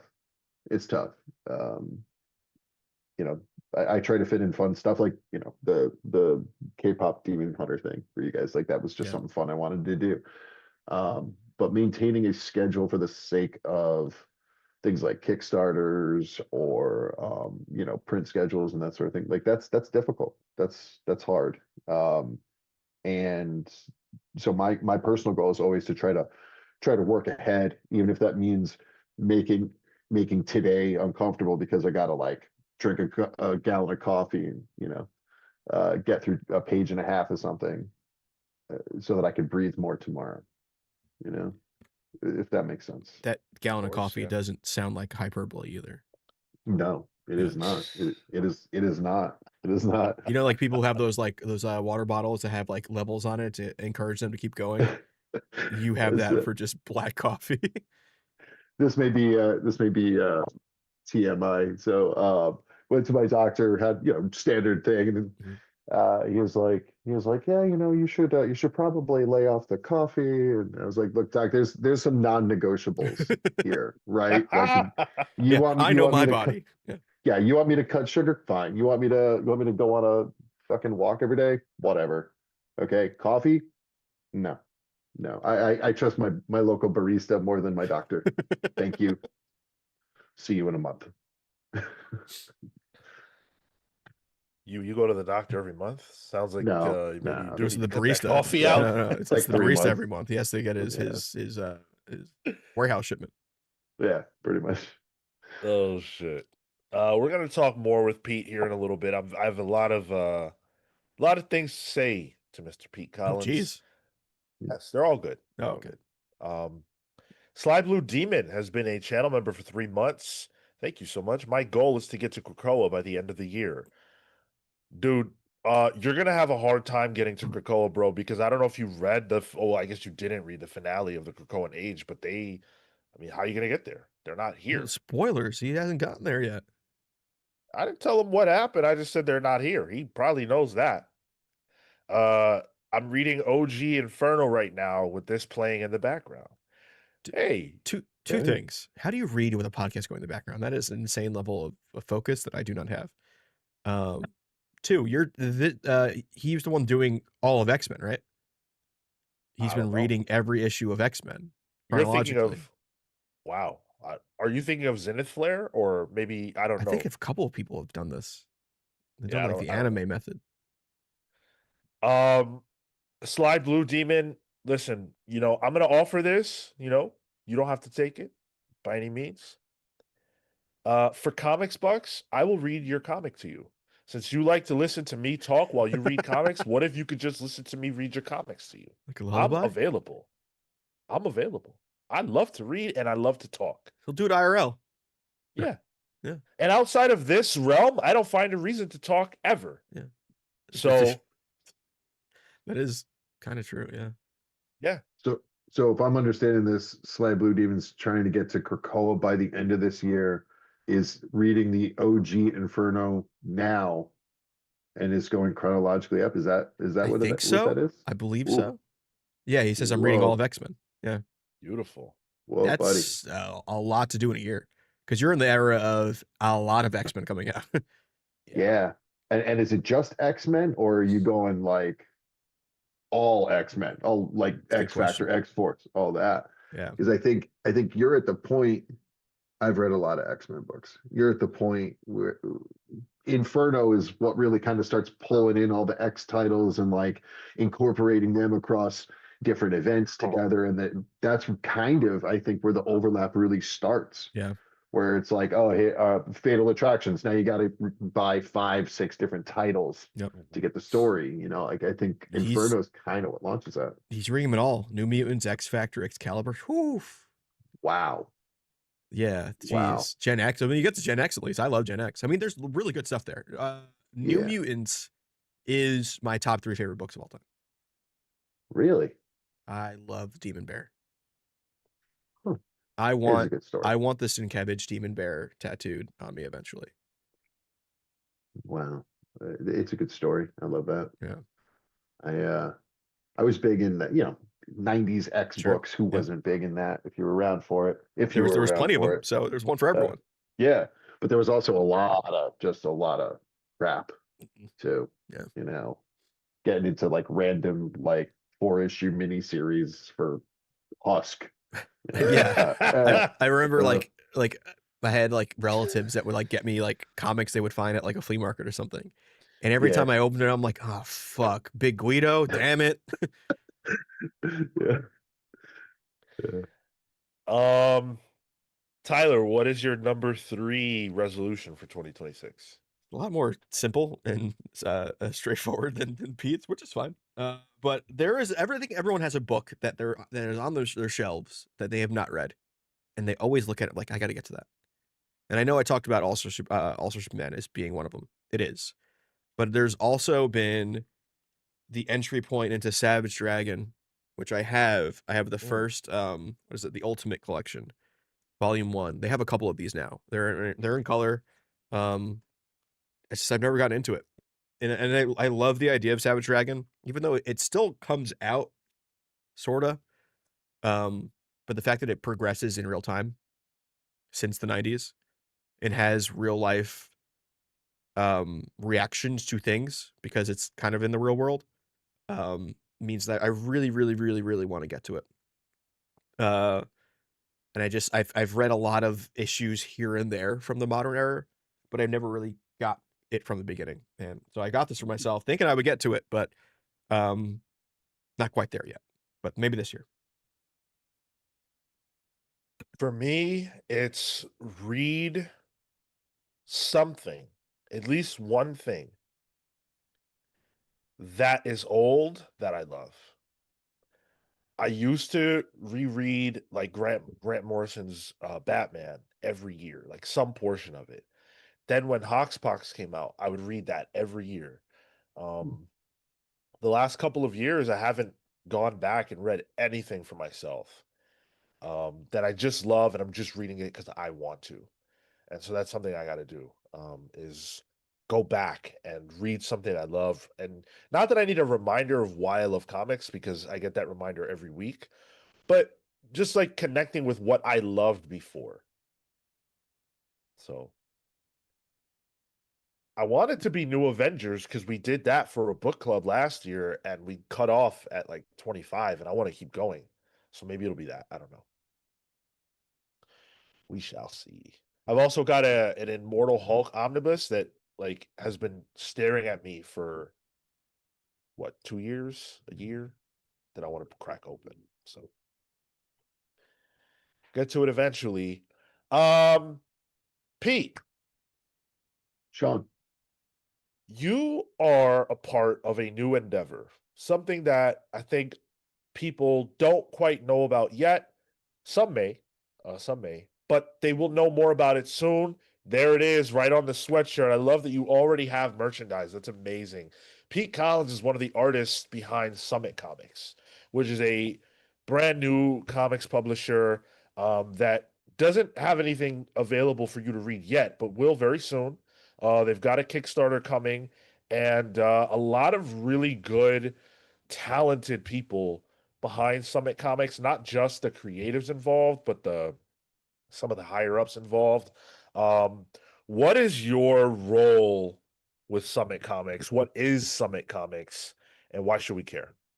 Oh, that's a big question. Oh. Summit Comics is a formation of indie creators like myself getting together to form essentially a shared superhero universe. And what makes us unique is that we all bring our own characters. Our characters can interact. It is a shared world, but everybody retains ownership of their character. Everybody can essentially do what they want with their character. Where you want to launch one Kickstarter and tell a single story, great. If you want to go off and make something a little bit more recurring or long lasting, you can do that. We are all constantly communicating ideas with each other too, to make sure that we're building in a level of uniformity and a universe that kind of covers everything. So even down to details. I saw in our group chat the other day, somebody was talking about a logo, I think for like a storefront. We're trying to tell our own superhero stories in a way that is impactful, that's true to our creative ideas. And I think, not for nothing, I think a lot of indie creators may have that goal of jumping into Marvel, jumping into DC, and that time may never come. So why wait to tell your superhero story until then? All of the characters are unique.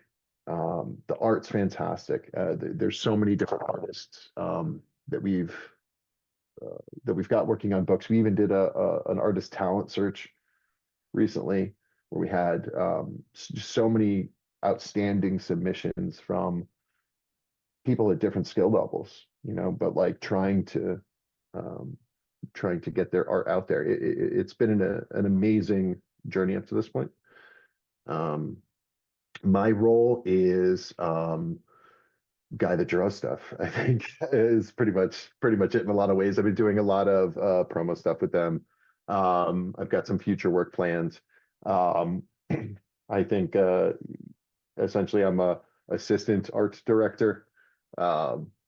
And I'm helping other artists and creators define their characters, which has been so cool. For the sake of consistency, I work on character sheets, right? Here's your character design, here's, your layouts, here's like equipment or gadgets or certain things that you need to have reference to. And that helps other artists that are going to draw a book, hit their consistency, be it color or where a detail might fall on a suit. But yeah, it's we've got a lot planned out over the next year or two, I think. We've got our Kickstarter currently in pre-launch, and this is our book Pinnacle, which is the first real offering of these collected stories. It's a glimpse into this shared world and what we're going to be bringing to the table during the rest of the year. I have a cover, which I think is on the screen now. That'll be part of that. That's some of our characters. One character that'll be featured in there is the Diabolist. That is a character created by Matsumo and myself. We'll have a short story in there, and we're looking to do more with him in the next year as well. Yo, the Big D has been all over my Facebook feed. The Diabolist has been everywhere. I consistently see The you big guys sharing. D? Hell yeah. I consistently see you guys sharing that character, and I got to tell you, he looks awesome. Right. I'm excited to see what these characters are going to be like together Mm. because we already know how it works. And by the way, check out the cover that we've got that Tyler has on the screen right now. This was done by Pete Collins. It is a beautiful cover. I believe we are revealing this exclusively. Yes. And so thank you so much, Pete, for allowing us to do it. It looks stunning. And I think that what excites me about this is that, and this might sound a little weird, but follow me. Like there's not necessarily a uniformity to the way that these characters look. They each look distinct and different. And to be honest, there have been other points in times where I have seen indie spaces do things like this, and Yeah. the characters look very similar. And that Yeah. always turns me off. So I Yeah. love that there's go ahead, sorry. That is a great call out. Like there's a fine balance between keeping everything uniform and keeping everything too uniform, I guess. Yeah. It's what's awesome here is that every character that's in that image, right, was created by somebody different. Mm. Right? And every character that's in there has their own spot in the tapestry that is the Summit universe. And every character, their stories may never they may never even connect with another character, right? But they live in the same world. For it's a playground for indie creators that really want to tell that Cape story, right? If you look at Kickstarter, there's not a lot of superhero books out there that I think succeed well. Yeah. There's a lot of effort out there, but indie Cape books is hard, right? Like it's really hard. And our group is fortunate enough to have a lot of people who have multiple success stories through Kickstarter.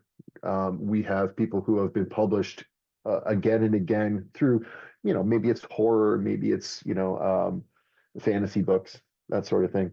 But we've formed something of a hive mind, I guess, a brain trust of people that know what it takes to succeed, and now we're able to put that attention into a superhero scape.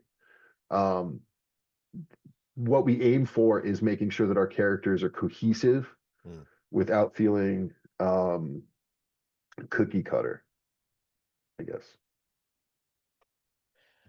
And you talked about the talent search. One of the things that I really loved about that fact was it wasn't just artists. You also had a space for writers. Really wanted to make that deadline, but I didn't. You guys are all people who have done work that is published and is out there and is good. but you're also immediately trying to bring on new talent. Yeah. And so often, like I would say you guys are probably like collectively like mid-level, right? Yeah. So often creators at that level don't reach down. So the fact that you're doing it right away is impressive to me, and it makes me feel like Summit Comics isn't committed to just getting yourselves over. You're committed to actually being a place that creators can go and tell stories regardless of how popular they are. Yeah, yeah, that's true. We have you're absolutely right. And I think we've got some other talent search ideas coming up. We were even talking about maybe even doing lettering. Like when's the last time you've ever seen a letterer talent search? I don't, I think from my viewpoint, I think letterers are like the unsung heroes of comics in a lot of ways. So we've definitely got a lot of ideas to try to rise up those around us so that we all level up together. That's huge. That's huge. It is as much about a community as it is forming a company. And I Tyler, do, you were gonna, yeah, I was gonna say, like, on the Kickstarter, which I linked in the chat, so if anyone wants to check it out, feel free, so you can get notified when it fully launches. But you can tell, like it has your art up for you and Matsumo working on Mhm. Diabolist, but then right next to it, it's Brain Rot by Cam Kirkow and Ignacio de Meglio, which wildly different art styles, Yeah. wildly different vibes, but still same universe. And I think that's kind of rad. I think that's stuff really cool. I mean, is this Brain Rot fighting hot dogs? I believe so in that, yeah. But like, Yeah. like, Diablo's like fighting thugs and like, goons and stuff, like, but it's still within the same world, and I think that's really cool. Thanks. We have a we have a space where we share, in progress art and finished art. So there's a lot of live feedback too. So Cool. you know, things are we're constantly sharing ideas, and it's great. There's a lot of different styles, even different writing approaches from what I've seen. But it's all gelling together well. And you mentioned, I guess you were in a chat where they were talking about a storefront, right? Like a storefront Um, logo. yeah, there was something about Yeah. like some design. Yeah, But then that could be in every book to tie them yeah, in together as being in the same world, even though maybe they don't have to like fully point at it, you know? yeah. And I think there's a lot of potential. I, as an artist, like putting in Easter eggs, Sure. right? So Yeah. as I look forward to future Diabolist story, if I had the opportunity to highlight an event that happened in somebody else's book, then I can do that. And that's it's fun for me as an artist to get that little thing in there. Like if you get it, you get it. It's a quick, emotional reward for the reader, but it's also, part of the glue, you know. Like if Manhattan is attacked by aliens in one story, not saying that it is, just an example, but if that happens, then maybe a newspaper in another book has something that lists that. Yep. So that's what we're striving for, a connected universe that allows us as indie creators to tell our story in the way we want to tell it, you know, and in a way that also abides and supports the other stories. Well, I am super excited for this. It helps to know that there are good people involved. And when I say good people, I mean people that I like, people that I respect, people who make good comics, people who have, the right mentality when it comes to this stuff. We've seen a lot of publishers come and go. But I really hope that Summit is one of those that sticks around. I like the premise. I like the fact that you guys are starting right away with essentially a sampler. That way we know kind of like which characters we like out the gate, who we're going to follow, and get a feel for who all these people are under one roof instead of having to buy like all these issue ones to sort of figure out and piece things together. So overall, this is looking really great to me. When do you know when the Kickstarter is launching? I think we're 10 days out. from the Kickstarter launching. If you follow us on social media, we've got a countdown that's going on. We've got little video teases, time lapses, some art drops, even some introductions to some of the players, you know, who you can follow directly from the post. So I believe we're at 10 days, 9 days. Yeah, Hell you have the corner boxes on display too on the social media, which is pretty rad. Yeah, we've got those, and I think the covers are going to have some trade dress soon. So like the cover that you guys are sharing for me doesn't have it yet, but it will soon. I have a question. Are some of these Yeah. books that already exist by creators that are then coming into Yeah. this world? Okay. Yeah. Some of them are. I mean, even Diabolist and I, well, we've had that as a Sure. as an idea for a while now, but it's been featured elsewhere. So yeah, it's some of this is existing ideas that, you know, found some success that people wanted to continue and are pulling in. Some of it's brand new. So yeah, it's pretty awesome. I always like to say, you know, support the people who support our pals, support the people who come on here, who spend time with us, you know, who put their effort into us. Pete Collins is one of us. He's as one of us as I am. So make sure you guys support Summit Comics, support this Kickstarter, support Pete Collins. I think this is going to be awesome. Launch day, I will be there day one picking this up. So hopefully you guys will follow me on that. It's going to be really cool. Thanks, man. Yeah. I appreciate that. And I shared course. the Twitter account on the chat too, where you can see a little more info. Like you have stat cards too for some of these characters, right? That's Yeah, always right. we've got those. Out the gate. Yeah, I love it. yeah. Try to introduce everybody to our characters, right? We want we want everybody to know that this isn't just like a fleeting thing we're looking to launch on Kickstarter. Like we're actively looking to make this a long-term commitment to telling awesome stories. And I just dropped in the chat also the Summit website. If you're interested, if you don't know if you want to back the Kickstarter, maybe you've been burned before. Who hasn't? Yeah, on our website, we're also selling a preview book, which features a couple of the stories that are going to actively be in the Kickstarter, some glimpses on some things. It's a good way to, you know, see if you want to make a bigger commitment when the Kickstarter goes live. And there are we also digital. have cool hoodies. Hey. You have them in CMYK colors, which I appreciate. Yes, sir. We did have a question earlier from Tilo, who wanted to know if these books would be available digitally for everybody who's outside the US. That's a great question. I believe that they will. I can circle back with you on that. I'm pretty sure we're going to have them digitally also. Yeah, the Summit sneak peek #1 that's on the Summit website has a digital you can buy right now. Yeah. Yeah. Beautiful. So even from there, if you want to get your first little taste, you can. We got $4.99 from the Hill Twins. What is up? I'm assuming it's Eric. What's up, Eric? Love you. Hill Twins are two of my favorite people who live. They're friends of mine. So thank you for hanging out with us. And that is a reminder that we are halfway towards our goal in terms of super chats. We are 5 out of 10, which, you know, I'm just going to say 2 hours deep in the show, halfway through the goal. Feel like we can do better than that.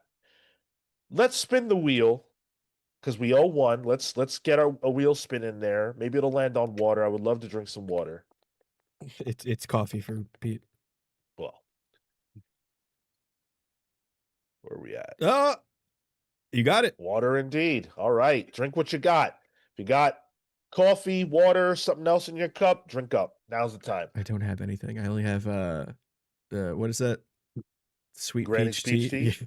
Peach tea. Drink it if you got it, brother. I missed a couple super chats earlier. My fault. Samuel Summers with the $2. Love you, brother. Says, I bought every Storm comic in the current run. You're not the problem. I am. You know why? Because I didn't. I am the problem. That Storm run's good. It is. It's really good. I just had to stop with the X-Men stuff because I was angry. You know what? Until this coming week. I liked the way that it looked, and I saw a lot of previews thumb through an issue. I was tempted to buy it, but I've been burned by like random cancelizations, and I didn't want to make the commitment because it's like if Marvel's not, how do I know Marvel's not, is committed to it, Yep. So that's my problem. That's my problem with a lot of these books. Is like something will look so good, and then it's like, yeah, it's canceled with issue 7. The thing though with this sword run, that it's proof that actually buying it means it stays. So it's like the Yeah. double-edged sword. It's like, well, do I? It's you need the group effort to be with it instead of just you. Yeah. Yeah. What else? I know I missed another one. Hayden's Hideout with the 5 spot. Thank you so much, Hayden. We are doing an all new, all different discussion on Post Pals after the show on the Discord. Join the Discord if you haven't already. So Hayden actually has a presentation prepared that looks similar to a deep dive that will happen on Post Pals, which is a show that takes place on our Discord for free that I, Tyler, and Marco have nothing to do with. It is completely run by our community. And so it'll probably be fun. I will very likely be in attendance today because I want to hear what Hayden has to say about the Anad era. It's a presentation, like is a PowerPoint? Are we sharing it on Teams? What's Yeah, bro. Hayden Yeah. goes deep. He gets on Really? Discord. He Graphs. shares his screen and all that, Wow. man. Yeah, it's way better Wow. than what I get on here and do. And- I just talk shit. Tyler handles all the visuals. And I Wow. just looked outside my window and it is snowing where I am too. So I guess I'm stuck here. So yeah, maybe I'll join too. The Game Master says I still got to join the Discord. You all do. You do? What are you doing? Yeah, come on That now. that introductions channel where if you join it, you can have a place to introduce yourself is always active. So there's a lot of people joining every so often. Hey, Comics Are Dope is here with us. What's up, brother? Do you know that Comics Are Dope is not going to be on this show until February? Wow. Comics Are Dope said that we can't get one of his appearances outside of Black History Month. Damn, he says That's what he February said. exclusive. Yep, February exclusive. That's also, by the way, what Marvel says about Luke Cage, T'Challa. They're February exclusive as well. I don't think Marvel even does anything for Black History Month besides covers. At least DC has a book. Last year for Black History, or 2 years ago for Black History Month, Marvel canceled Luke Cage, City on Fire. Mm-hmm. So that just goes to show you how little they give a fuck about the people like myself. But that's okay, because I love Marvel. Hold on. Comic Joe says that Sean says he couldn't come until Black History Month. That's bullshit. Listen to his last appearance on this podcast. Wow. He said it himself, his mouth. It wasn't AI. That was that man. Steve Canaris with the 5 spot. Glad to see support for the indie comic scene. Publishing is so hard to do in an industry whose economics are often prohibitive. Steve, sorry, Pete, go ahead. Sorry. No, it's just saying, yeah, you're absolutely right. It's hard. Math can change on you very quickly. You could account for one printing cost, and then by the time production's done, you're at a different price point to get altogether. You're paying out of pocket for a lot of things. As an artist or creator, sometimes you're taking a lesser rate just to see a project through because you're so passionate about it. Yeah, it's tough. It's tough. Sometimes it hurts your heart. It'll beat you up. It'll spit you out. But at the end of the day, when you see your product, that's what it's all about. When it comes to supporting indie comics, we're all about it. Tyler, Marco, like we all love indie comics and read them and all that jazz. I think one of the things that happens to me is that, the messaging around indie comics isn't always great.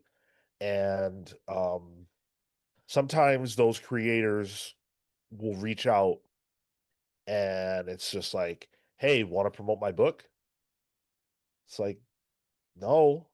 Yes, but Yeah. I don't know you, and you're just trying to use my platform. Yeah, I get that. And it's how do I put this? It's tricky. Yeah. It's tricky. I get it. I How think else are too, they going to from get their stuff out there unless they're on something? But it is a thin line, especially when it comes to like YouTube kind of fucks you if you do a video that doesn't do well. oh really? Yeah, you can't just like I love you, Pete, but if this Oh, thumbnail and title said, you know, Pete Collins joins the show, there wouldn't be as many people here with us live right now, right? sure, And sure. that's just It's the reality of the economics and everything else of what we do. But we're still going to find a way to get you on because you're our friend. Yeah. These things to me are based in relationships, right? So Yeah. if we have a relationship and you have a book coming out and you say, "Hey, you know, can we talk about it?" The answer will always be yes. But that's because It's, we have a friendship. But if yeah. somebody just slides in my inbox, doesn't even say hello, you know, doesn't know me, doesn't watch the show, and just says, "Hey, I want to promote your book," it's like, well, what do I get out of that? You know? Yeah, yeah, and I think too, like there's certainly like an economic value, yeah, or level here, right? Like if you're a creator, you're trying to find a Yep. way to spread the word about your project, and that's important to you because truthfully, that person is probably also blasting their friends and family on Facebook, trying out paid posts on X or whatever, right? They're trying to do anything and everything that they can to Yeah. to get that word out there. I know, with Bardic Versus, we had somebody that we tasked with that.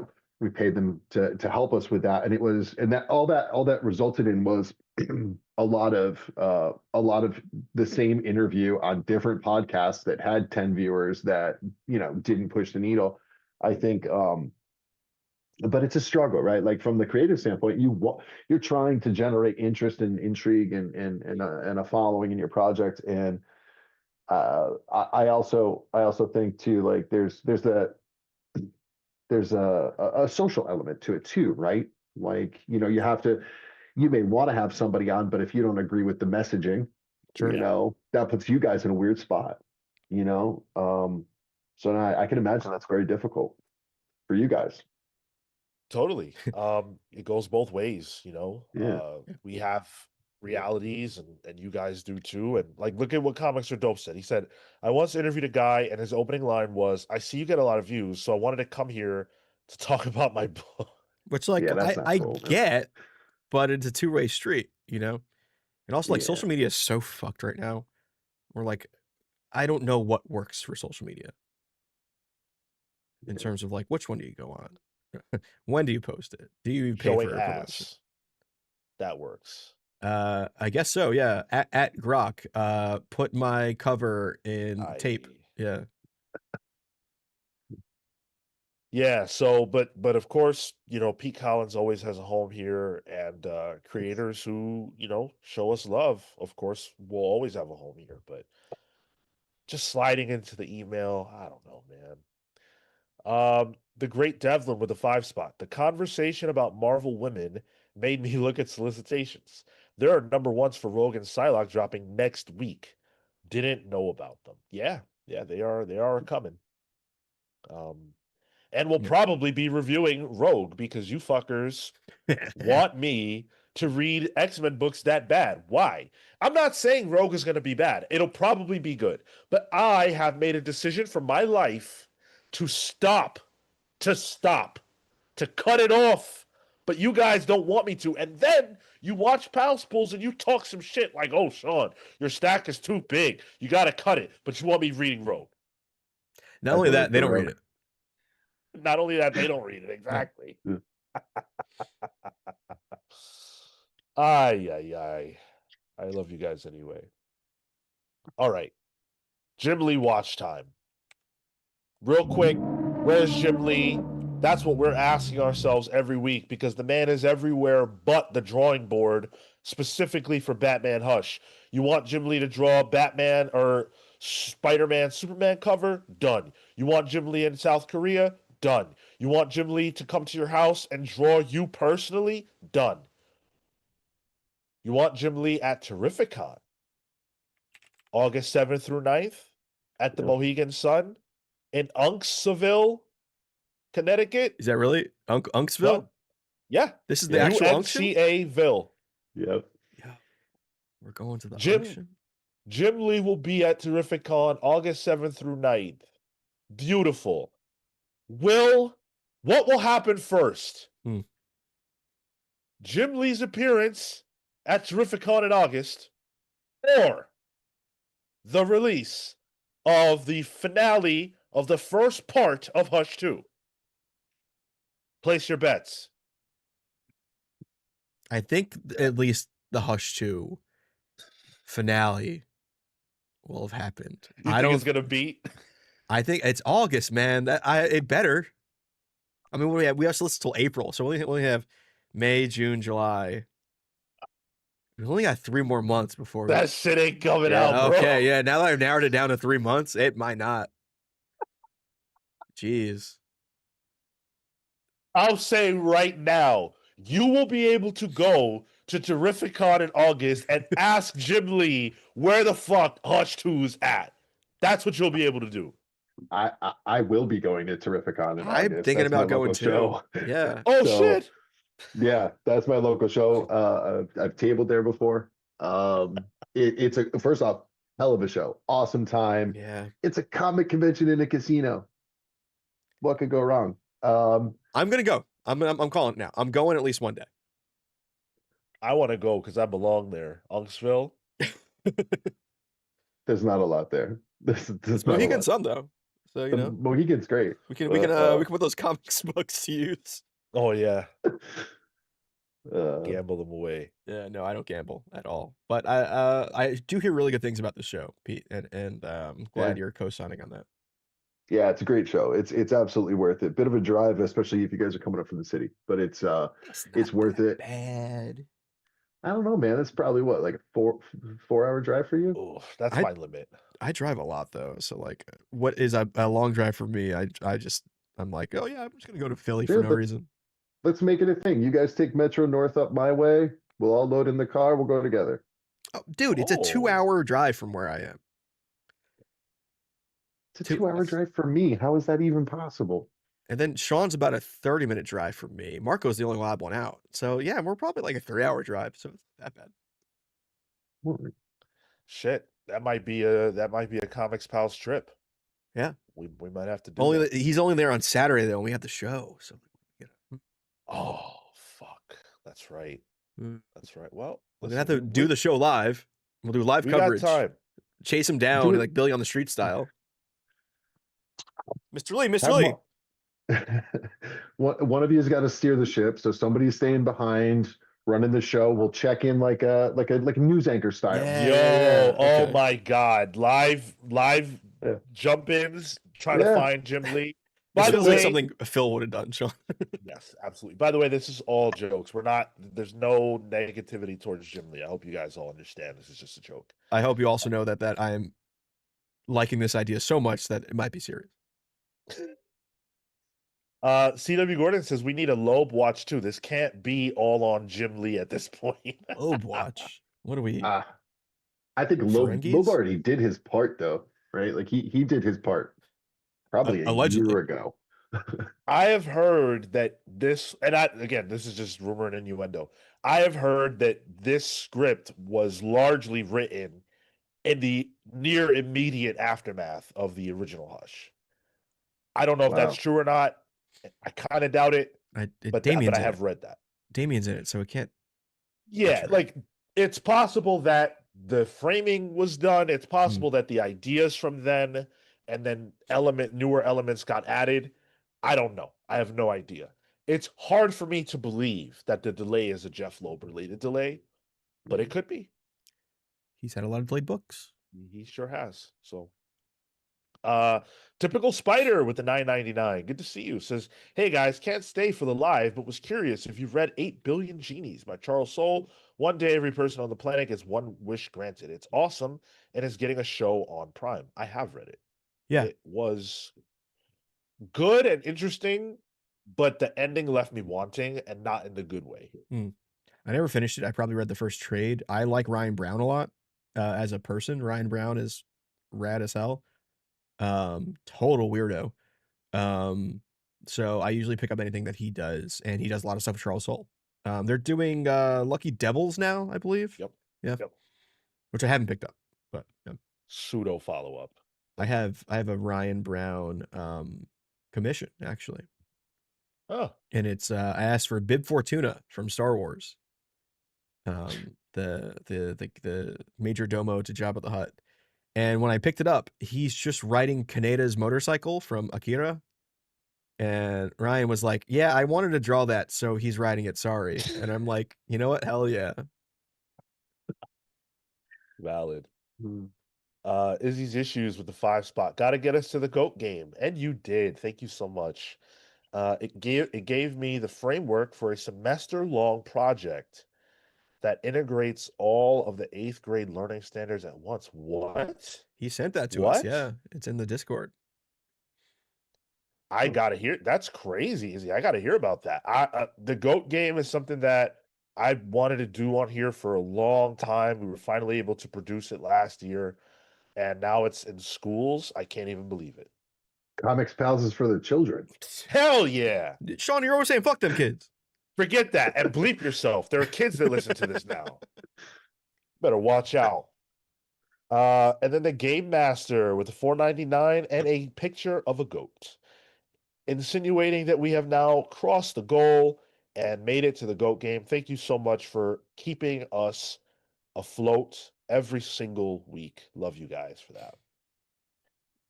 Oh, Atomic Cow with the $4.99. I'm convinced Hush 2 is done, but why compete with KO, Absolute, and a Batman relaunch that is straight fire? That's an interesting They're thought. holding it in the can for when DC gets bad again. What that if would make me that would be the tipping point for me. If DC is bad and Hush 2 comes out, oof.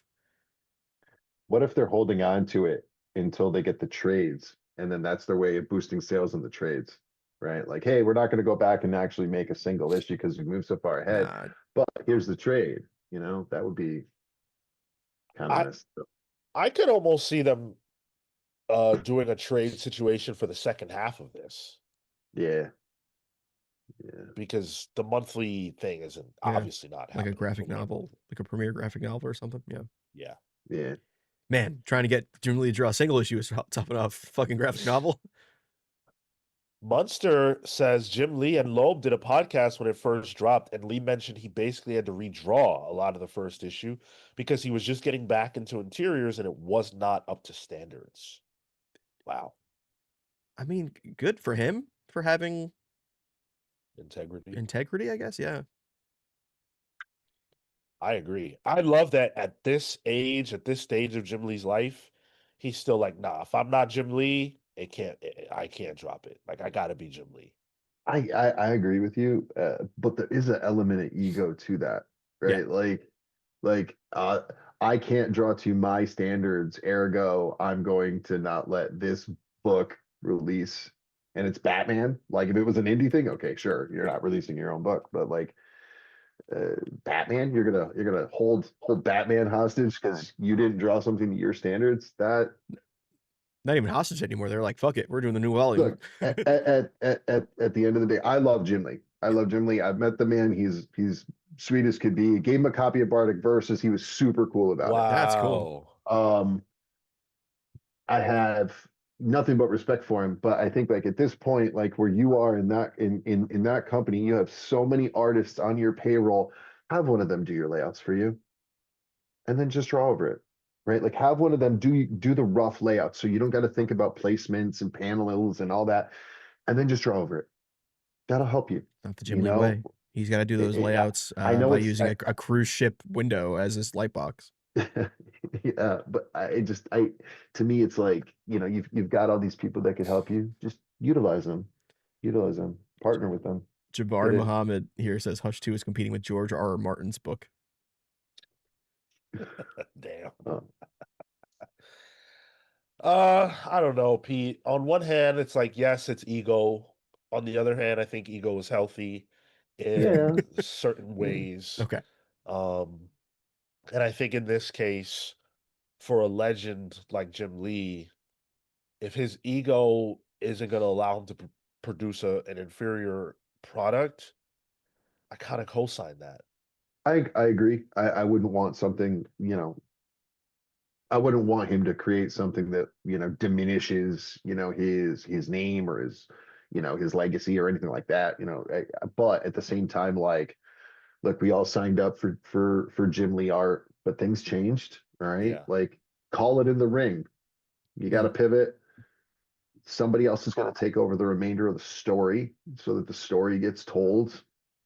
Jim can bust out a few covers. I think everybody would understand. I mean, he's a busy dude. He's running a company. There's so much he's got going on. I think I'd rather see that than to continue to stall it, personally. I think they should have said this book will release every 3 months. Yeah, that would be cool. Just Ev- commit. Everyone will understand. Like, I'm not that thirsty for Hush 2, to be honest. Like, I'm not thirsty actually at all. I'd rather try to drink water from a rock than read Hush 2. Yeah. But I want it done. So, yeah. Um, what a world we live in. What a world. I still love Jim Lee though. I always will. He's one of the goats. Um, let's get into the news. And if you're one of those people who constantly complains about Spider-Man, normally I make fun of you. But today I am among you. Hmm. I am one of you. Because that's from Lost. That's Among Us, Oh, fuck. because you said you were among. That I had a chance. No, that was great. Yeah. I fucked up. I'll Thought it put was some from Lost stuff Lost. on there if that's what you want. I got you. Look, I'm sorry to all Spider-Man fans for what I'm about to tell you, but this is true. This is what's happening. So, Amazing Spider-Man Spider-Versity is an impending story by Jordan Morris, not a name I'm familiar with, Joe Kelly, the current Amazing Spider-Man writer, and Perry Perez, the current artist of Spider-Man Torn, which I guess now we know is probably not going to become an ongoing, like JMS suggested it could, because Perry Perez has some other shit to do. He said it was going to be ongoing? He said that if the sales were good enough, it could become an ongoing. So, Okay. this is coming out in April 2026. And all of that is fine. What's not necessarily as fine is that this story is Norman Osborn schooling the spider heroes to teach them how to beat Norman Osborn. In the event that he goes bad or goes rogue or whatever, if the Green Goblin returns, Miles Morales, Spider Woman, Silk, Ghost Spider, the Spider fucking kids will be taught by Norman how to deal with that. I don't hate the concept. I don't like the premise. Does this make sense? Like the concept of like a young team with like Spider-Woman kind of leading it, and having Miles, Gwen, Silk, Spider-Boy, Aranya all on the team. I like that. That's a niche of the Spider line that doesn't exist. But Miles can do all this already. Like, I don't think he needs to be taught anything, let alone by Norman. Yeah, I think it's intriguing, but it's intriguing but not interesting. Like, I have no interest in seeing, Miles scaled down as if he, A, couldn't already do this, or B, has no past experience in, super heroics. Especially with Spider-Woman right there, who, she was an Avenger, right? Like, it's weird to me. I think there's too many spider characters. Full disclosure, I don't like that. I I would love for this to be like a big twist at the end, right? Like, he's training them to be able to stop him should he turn back into the Green Goblin, but surprise, he already did, and he wipes out half of them. That would be That I would read. That would be fun. The only problem is there's no Norman heel turn happening in a Spider-Versity book. No. That's an amazing No, Spider-Man no. proper book. Yeah. I have a big problem with this, and it's really frustrating. It's so fucking frustrating. First of all, Tyler and Pete are right. Miles doesn't need this. Spider-Woman doesn't need what the fuck? Spider-Woman? That's crazy. Silk doesn't need this either, by the way. Silk has been around for a while. I don't think Ghost Spider does either. No, of course not. Yeah. You want to teach the kids, okay, yeah. And if you told me that the concept was Spider-Woman started at a school for whatever reason, and she has the idea, let me bring in the greatest enemy to help me teach these kids the real risk factors that are out there. That's a different framing that I can sort of get behind. But this, no. No. And isn't the inverse of the story already happening in Spider-Man proper? Like, didn't these kids confront Norman already? Yeah. I mean, he did kind of fucking school them. He got smoked. At first he was beating them down, but then he got smoked. It's because the If I Gwen. remember correctly. He realized Gwen was Gwen, and it fucked him in the head. Well, No, I think that literally happened. that's sad. I hate this. This is an abomination. But you know what? Unfortunately, it's not the only problem that I have with what is happening in Spider-Man. Amazing Spider-Man 27 gives us the finale of the Death Spiral event, where Spider-Man will become the Amazing Spider Carnage. Mary Jane is already Venom, and Eddie Brock is Carnage right now.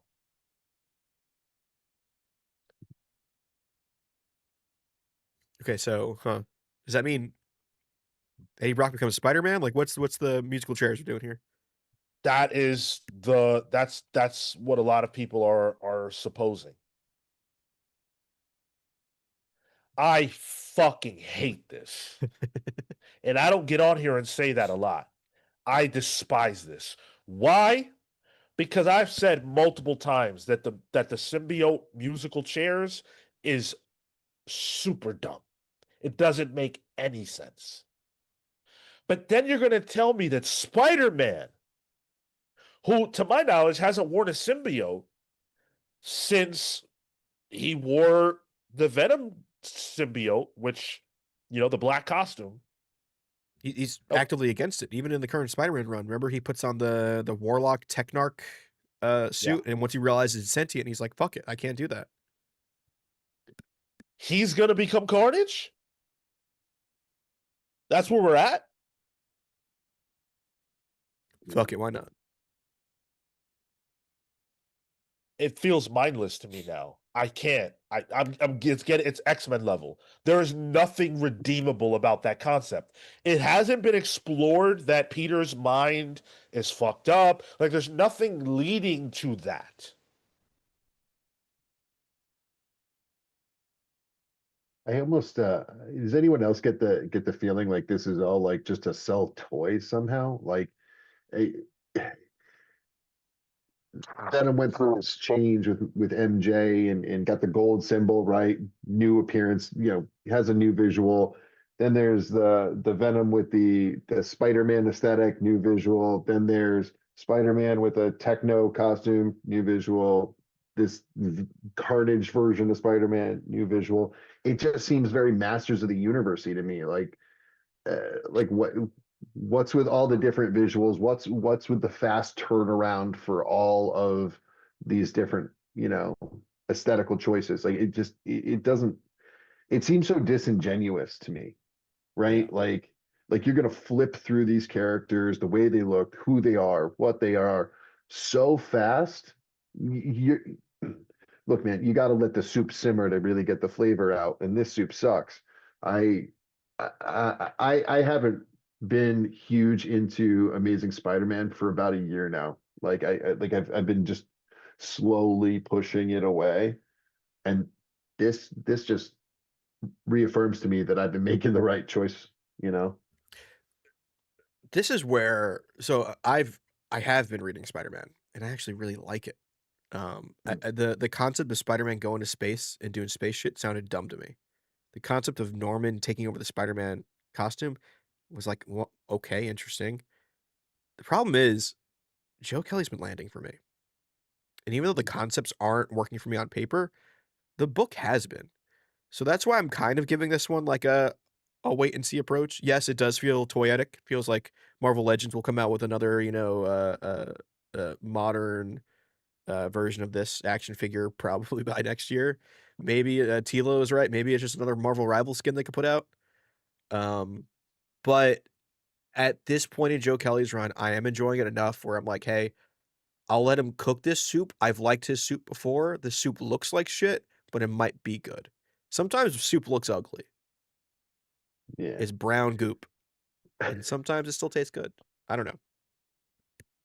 I feel like especially with the Venom stuff, right? Like I liked when they relaunched the Venom book. I thought it was interesting. Like, who's Venom? And the art was great. And then I feel like they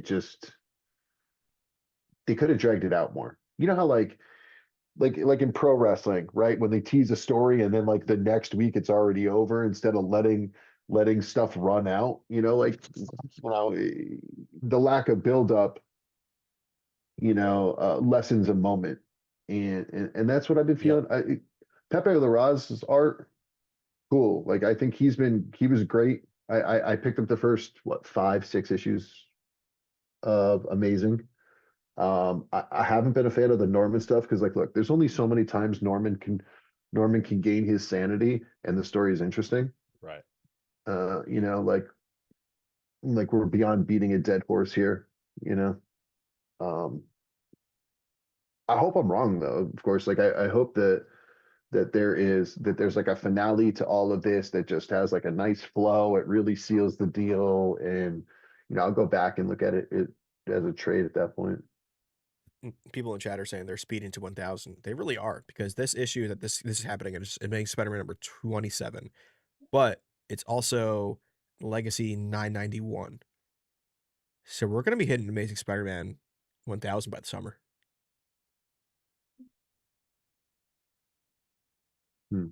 So I wonder if this will lead into the big event there. Possibly. These Joe Kelly arcs haven't been super long though. So I don't know. We're getting close to something big happening, that's for sure. Entertain me with the 2 spot. Says Spider-Woman is training them with Norman. J Sage with 199. Apparently Spider-Woman and Norman are teaching. There is a big difference between Spider-Woman training them with Norman and Norman training them with Spider-Woman. Yeah. You know what I'm saying? Yeah. Yeah. This is Norman's idea. He's the one running the show. I don't know. Like Tyler's right. Tyler said, look, Spider-Man going to space sounded lame. It's good. The Norman stuff sounded lame. It's good. I don't like being the guy who looks at a premise and goes, I hate that. But I have to get on here and be honest. It's not even about, for me, it's not even about whether it ends up being good or not. It's about like, I don't want to see this. Like as a fan, I just don't want to see it. And I think I have the right as a fan to feel that. And I'm not saying you're saying I don't, Tyler. I just feel like I have the right as a fan to say, you know what? Whether or not that's good, I don't need it. And I draw the line. And I think this is where I draw the line. You're not going to pick up Amazing Spider-Man? If Peter is going to be Carnage, then no. If that's where it's going, I'm good. Okay. I can't do that. I draw the line with that. That's this is a superior Spider-Man moment for you. Which was also a villain becoming Spider-Man. Yeah. 100%. Do we know that it's Peter? Yeah, it's being guess. marketed as Peter. It says introducing Peter Parker, their amazing Spider Carnage. Because like the idea of like if this was Norman's Spider-Man, that tracks for me. But this, they are saying Yeah. it's Peter Parker. That Yeah. would have been interesting, actually. That's a fucking big soup. That's Spider-Man, Green Goblin, and Carnage in one person. But yeah, no, Oh. this is just Peter Parker and Carnage. I think we all know who the new Spider-Man's going to be in this scenario. Paul. Paul. You're Paul. right. A motherfucking I mean, Paul. this is actually Paul. technically Venom is Spider-Man because Venom has the new Spider-Man looking suit at this time too. Right. Yeah. So this will be kind of a Venom fighting Carnage, but Spider-Man fighting Venom at the same time. With Eddie doing something. He's just fucking. He's the one getting cucked this time. Oh boy. Oh my goodness gracious. One cool thing I will give this this whole Death Spiral thing is that it looks like Shocker is becoming relevant again. Again. Okay, true. Good point. I want off this train. I really do. So we're gonna get off and we're gonna jump on the X-Men train. My other favorite fucking thing. Tom Brevoort did an interview with AIPT, and it's a big one, and he had a lot to say. Now, Tom Brevoort recently cut his Substack off, allegedly because it was taking up too much of his time and yada yada yada. I feel like he got a talking to. That's just my supposition, because he was saying a lot of stuff that was upsetting people, particularly at that time about AI. Anyway, he did this AIPT interview, felt a lot like one of his Substack conversations where he would respond to comments that were left, questions that were left, and he dove in. So let's start with what I thought was the very interesting comment that something happened inside Marvel that caused a change in the publication schedule specifically for the X-Men. That has to do with why we have had so many X-Men events back to back, and why Jean Grey is not on any X-Men team right now. So these are the comments that Brevoort had. I can say with certainty that you'll see Jean in the course of the year. It may not be as soon as you'd like, especially since as soon as you'd like apparently means last week. But it's not like we're not going to feature the character. The honest answer is a couple of plans shifted and a couple of things didn't end up where we thought they were going to be. And that means we have to reposition and rework some of what we were going to be doing. That happens from time to time. There are larger things going on, both internally at Marvel, in story planning, and in the marketplace in general. So we've been shifting a bunch of things around, not just in the X world, but in various areas, and that's impacted some stuff that would have been here sooner, that won't necessarily be there quite as soon, or even exactly in the same form. Huh. The marketplace in general sounds like Feige. That sounds like Marvel as a company. Because what else is the marketplace going to control X-Men comics otherwise? Well, marketplace refers to the space of sale. So I don't think that would involve Kevin Feige. I would imagine he's talking about the direct market. What would that have to do with what books are coming out? I think what that has to do with what books come out matters a lot. I just don't know how it matters to Marvel. How it matters in general could mean how the books have been selling for them.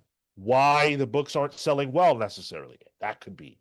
It could be that people don't want to read horror books, which isn't true. But like I'm just saying, those are the ways the market could impact Marvel's choices. I don't know how they're impacting them right now.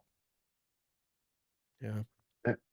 Yeah, I almost wonder. And first off, am I the only one that picks up a tone in Tom's delivery? Like like the way that there's just that little sting, right? Like, apparently you want to be able to have seen her last week, right? Like, all it picks up on that. It's a little. He's sarcastic. Even on the Yeah, panels yeah, I've seen him in, he's yeah. kind of a sarcastic dude. I don't think Yeah. it never felt what's the word I'm looking for? Mean sarcasm. Is just like that's just I think the way he talks. Yeah. I almost wonder to like right, like Phoenix has been out in the cosmic ends of the Marvel, Marvel universe for a little bit now. She's been away from the X-Men. There was everything with Imperial. I wonder if there were some plans that, maybe some Hickman based plans that fell through here. And considering I think like everything that's happening with like the Ultimate line seems to me, it seems like an abrupt ending for something that was supposed to continue. I almost wonder if there's something big that we don't know about that might be Hickman related that's kind of gummed up some plans.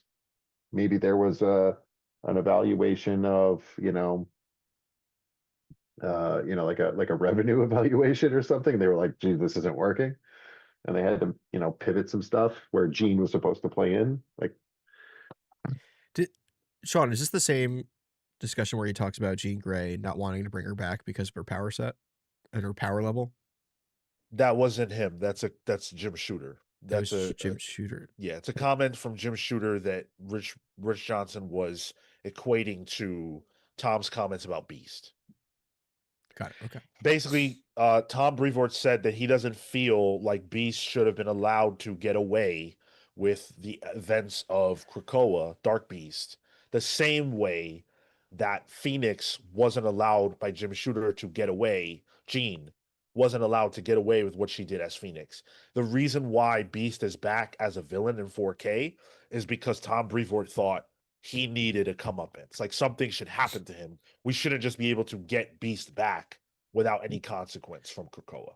I was talking about the other Jean Grey thing, where the reason she's in space is because you didn't want to depower her for her to then deal with stuff in Alaska when she's handling Thanos in space, because that seems reductive to the character, but she now doesn't fit with the X-Men because she's so strong. Well, that's not in the quotes that I have. I didn't read that. Okay. But yeah. Yeah, I think I've read that somewhere, and I'm pretty sure it's a Brevoort quote. And that's why she's kind of in a limbo space. Because if they bring her back to Jean Grey again, Phoenix fans are going to be pissed. But then X-Men fans might be happy that she can then kind of hang with the X-Men again. Oh, I see what I see. Okay. I think one of the things that we struggle with, quite honestly, is figuring out how to introduce her as an element into ongoing X-Men team storylines when she so obviously tilts the entire table in whatever direction she happens to be standing in because she's so powerful. And the solution to that in the past has always been kind of, well, just knock her powers down. That feels reductive in a way. There may be some version of that. Whatever. You guys get the point. The problem that I have with that logic is that Jean Grey is not the Phoenix all the time. She doesn't have to be. Yeah, her power level is always in flux. Why they can't just take the Phoenix away from her is beyond me. That's a choice. Yeah. He's saying that as if Jean is an independent person who just chooses to have the Phoenix, and he, as a team maker, has to put her somewhere, but she can't be with one team or the other because she's going to tilt the scales. You can choose her power level. What? Like, bro, you made that Subway sandwich. The same person who says, "Oh, we can't let Beast get away with it. We need Dark Beast here so that there can be a comeuppance from Krakoa." That same guy who made that happen because that's what he feels can't figure out how to get Jean on an X-Men team. Come on, dude. Yeah. And I love Tom Brevoort. This isn't like me bashing him. That doesn't make any fucking sense. I'm sorry. It's comic books. You can find a comic booky way to explain anything. But it's so easy. She's been Jean longer than she's been the Phoenix. Give it to Rachel. She doesn't have that all the time. Just get rid of it. Didn't they bring her sister back in a weird way from being in the white hot room? Give it to her sister. I believe they did, yeah.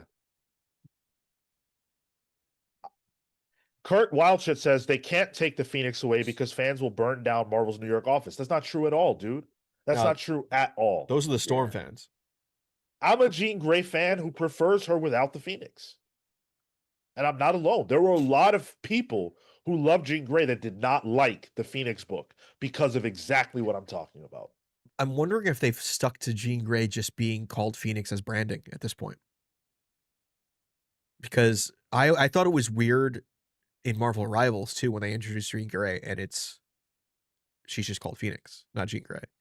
And this book is called Phoenix that just came out. So the branding of the book is Phoenix. Are they kind of being, I don't know, stubborn and saying, no, Jean Grey's Phoenix. That's who she is. That's her superhero name. We need to stick with it. My problem with that is that that wasn't the mentality one era ago, which equates to, at this point in time, 2 years. It's been 2 years since Krakoa ended. Yeah. That there was somebody else was Phoenix. So this is so new. Echo was Phoenix recently. Howard the Duck. And now I'm just supposed to believe, oh, Jean is the Phoenix. She's always been the Phoenix. She will always be the Phoenix. No, the fuck she's not. It's Whiplash. And he says it as if it's a fact. It's like, bro, you work at the place where it wasn't a fact 2 years ago. I don't know, man. But the other thing that I wanted to touch on real quick that Tom said that I thought was really interesting was his comments about events at Marvel with the X-Men. So the free comic book day offering, one of them from Marvel, will be Avengers X-Men.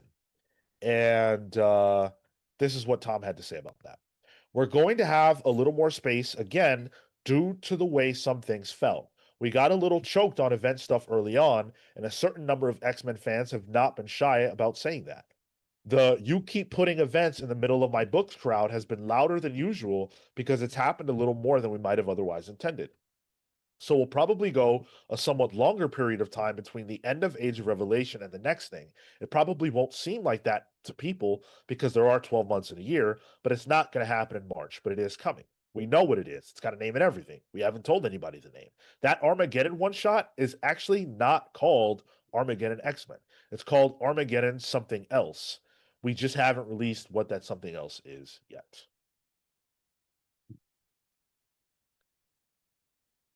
Now, if there were, 3 or 4 X-Men events back to back, you had X-Manhunt, which was the Professor Xavier one. Yeah.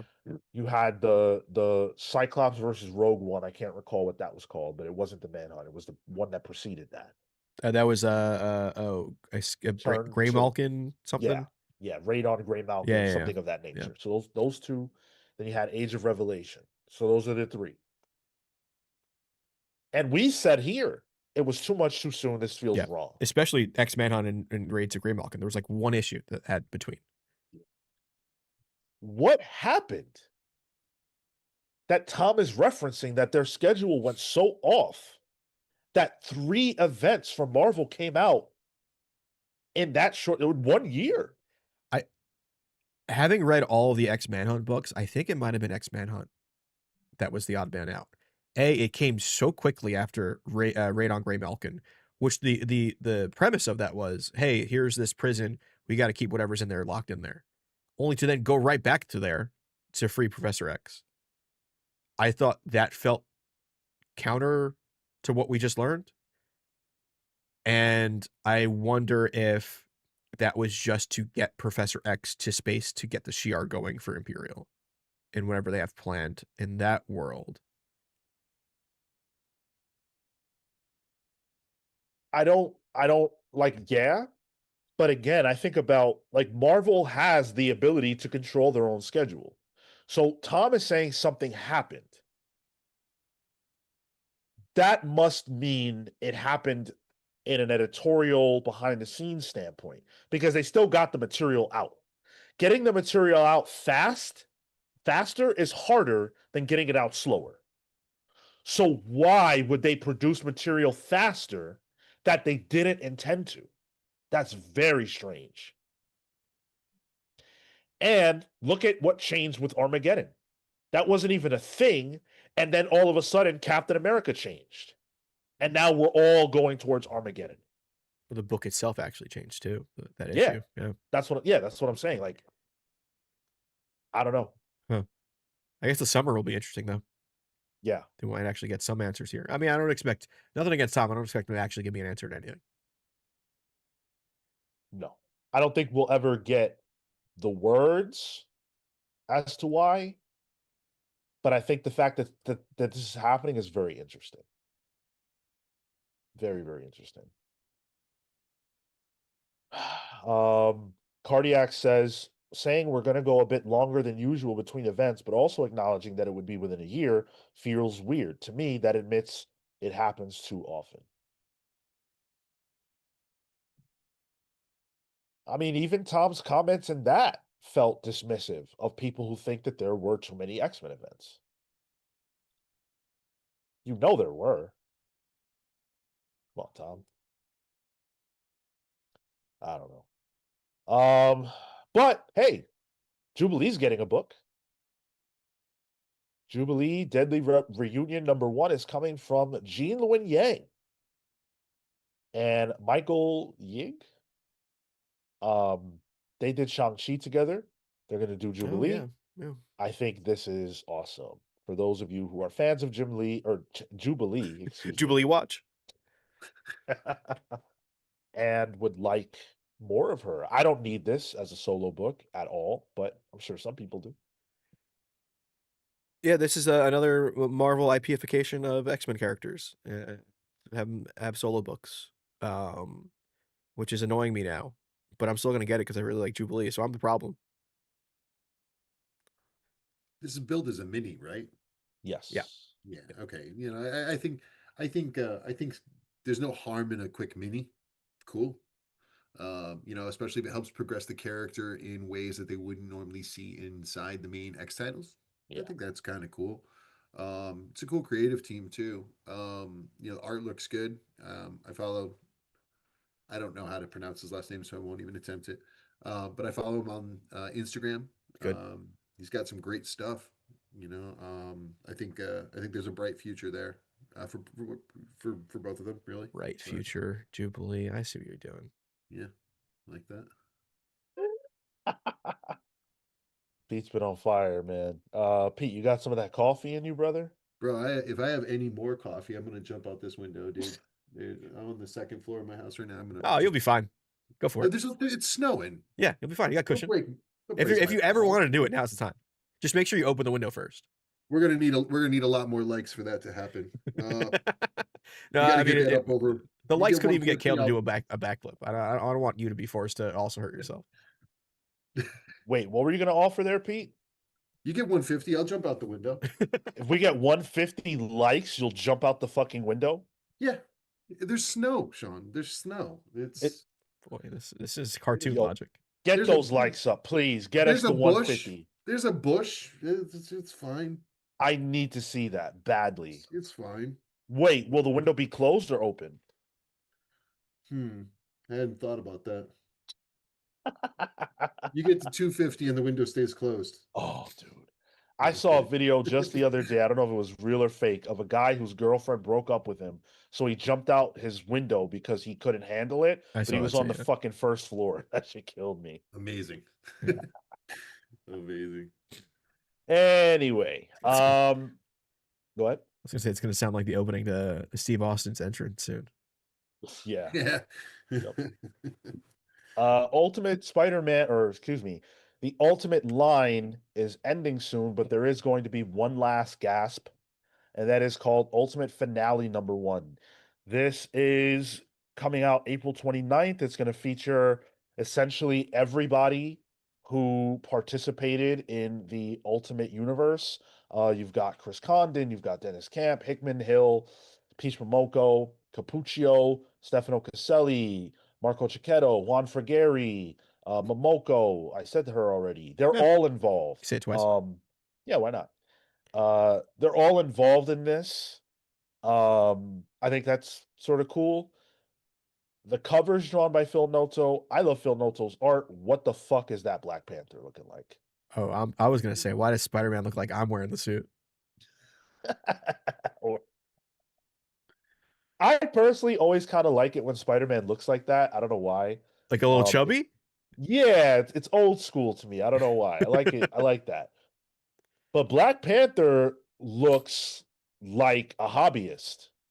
Like he looks like a dude who put together a kind of shitty costume to go to his local con because he wants to be the Black Panther. No, that's Phoenix Jones. Black Panther's in the book. Phoenix Jones is on the cover. Hmm. And like the maker looks really happy. Like I'm a Noto guy too, but is it okay?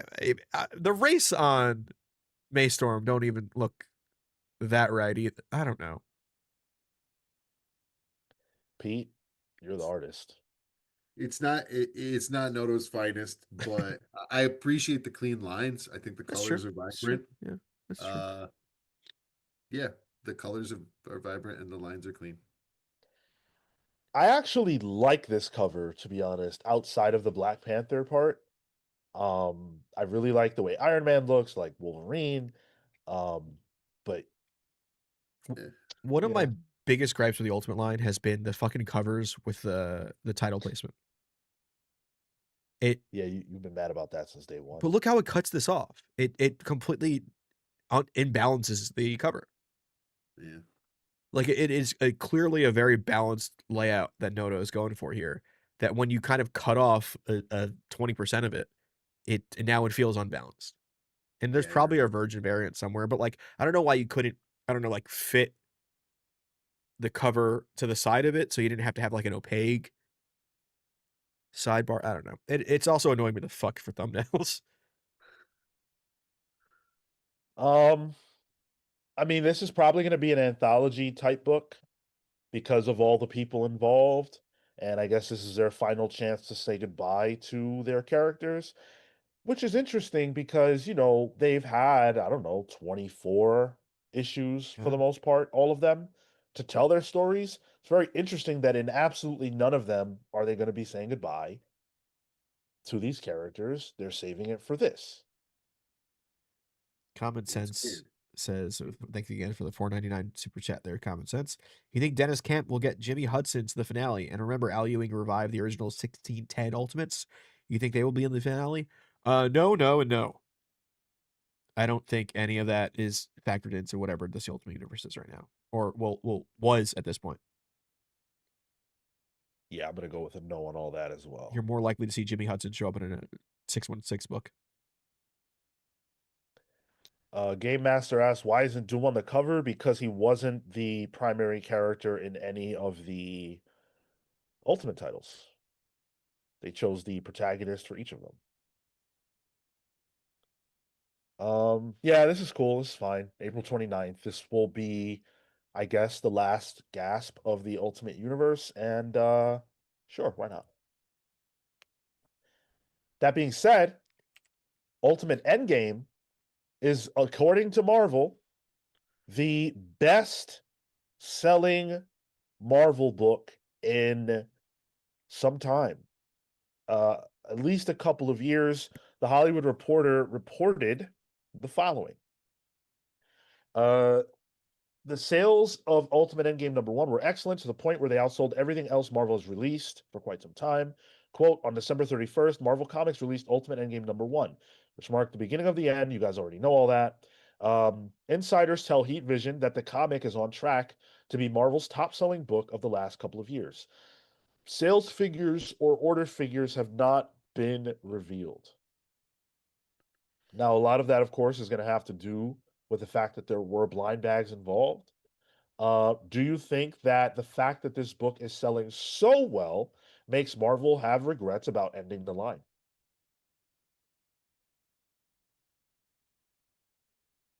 No, I think the fact that the line is ending is the only thing that drove up those sales, which huge sales, big numbers. No, can't prove it. I don't know. I've not been a fan of this iteration of the Ultimate Universe. I find I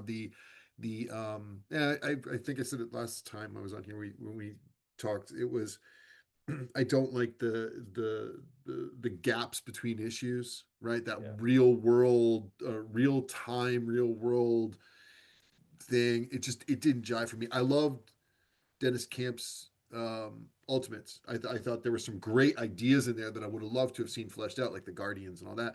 But ultimately, it wasn't my thing. I think the only thing that's driving up the sales for this is the fact that it is ending, and the fact that they had blind bags with like Robert Downey Jr.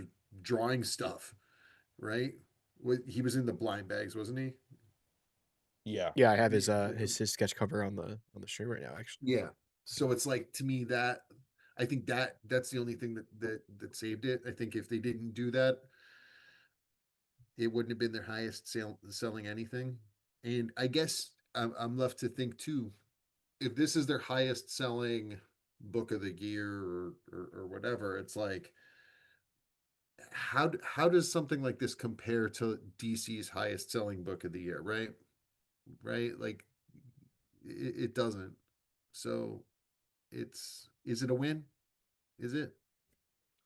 And what does this look like for them, where your highest selling book of the year is the same world that you're killing in Yeah. the next year? Like, what does that mean for Yeah. your next year? Yeah. It's just a bunch of weird optics. I know. And you know, look, let me be the conspiracy theorist among us to say that I think that there is a connective tissue between what is happening in the Ultimate line, the weirdness of the X-Men line, and the Armageddon event and all that stuff. I don't know what it is. I'm only speculating, but I do think there's a connective tissue. I don't want to be down on Marvel. I'm actually not, but I think there's something weird going on. You smelling reboot? No. Okay, you're not going that far. No. I just think there's something happened internally. And I just cannot pinpoint what that is. But like Tyler, we all came away, you, me, and Marco, came away from New York Comic Con feeling weird about the Ultimate line. Oh yeah, 100%. Yeah. And we feel weird about the X-Men line. And it's not just because of the quality of the books, it's because of the presentation. Yeah, I have different reasons for each line. My conspiracy on the X-Men is on the record being very MCU influenced in my eyes. But either way, not great. And all those things could be somehow related. We'll see. We may never know. It may be a Yeah. deep dive. It may not be. Who knows? But Well, if that I don't stuff know. ever even comes public as well. Right. Exactly. DC's highest selling book isn't a blind bag hype, says Harry Potter Obama. I believe their best-selling book was Absolute Batman 15. Is that what we know? Correct. And that sold, I think, north of 300K, excuse me. Yeah. Yeah, no blind bags there. You're true. You are true. Last news item of the day. There are a couple of new Next Level series that have creative teams that we now can confirm. In April, we will see the release of Zatanna by Jamal Campbell, which everybody called. Yep.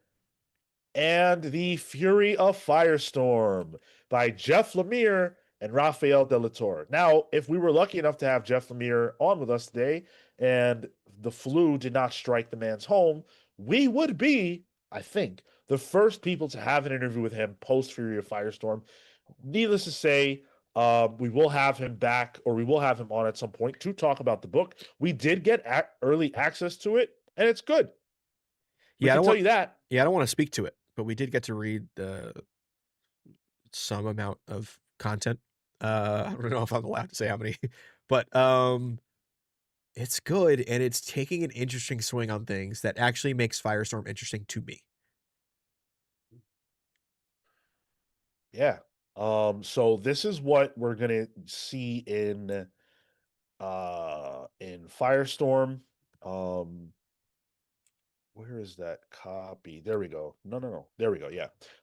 So this book's gonna be set in Colorado. The Nuclear Man will be arriving here.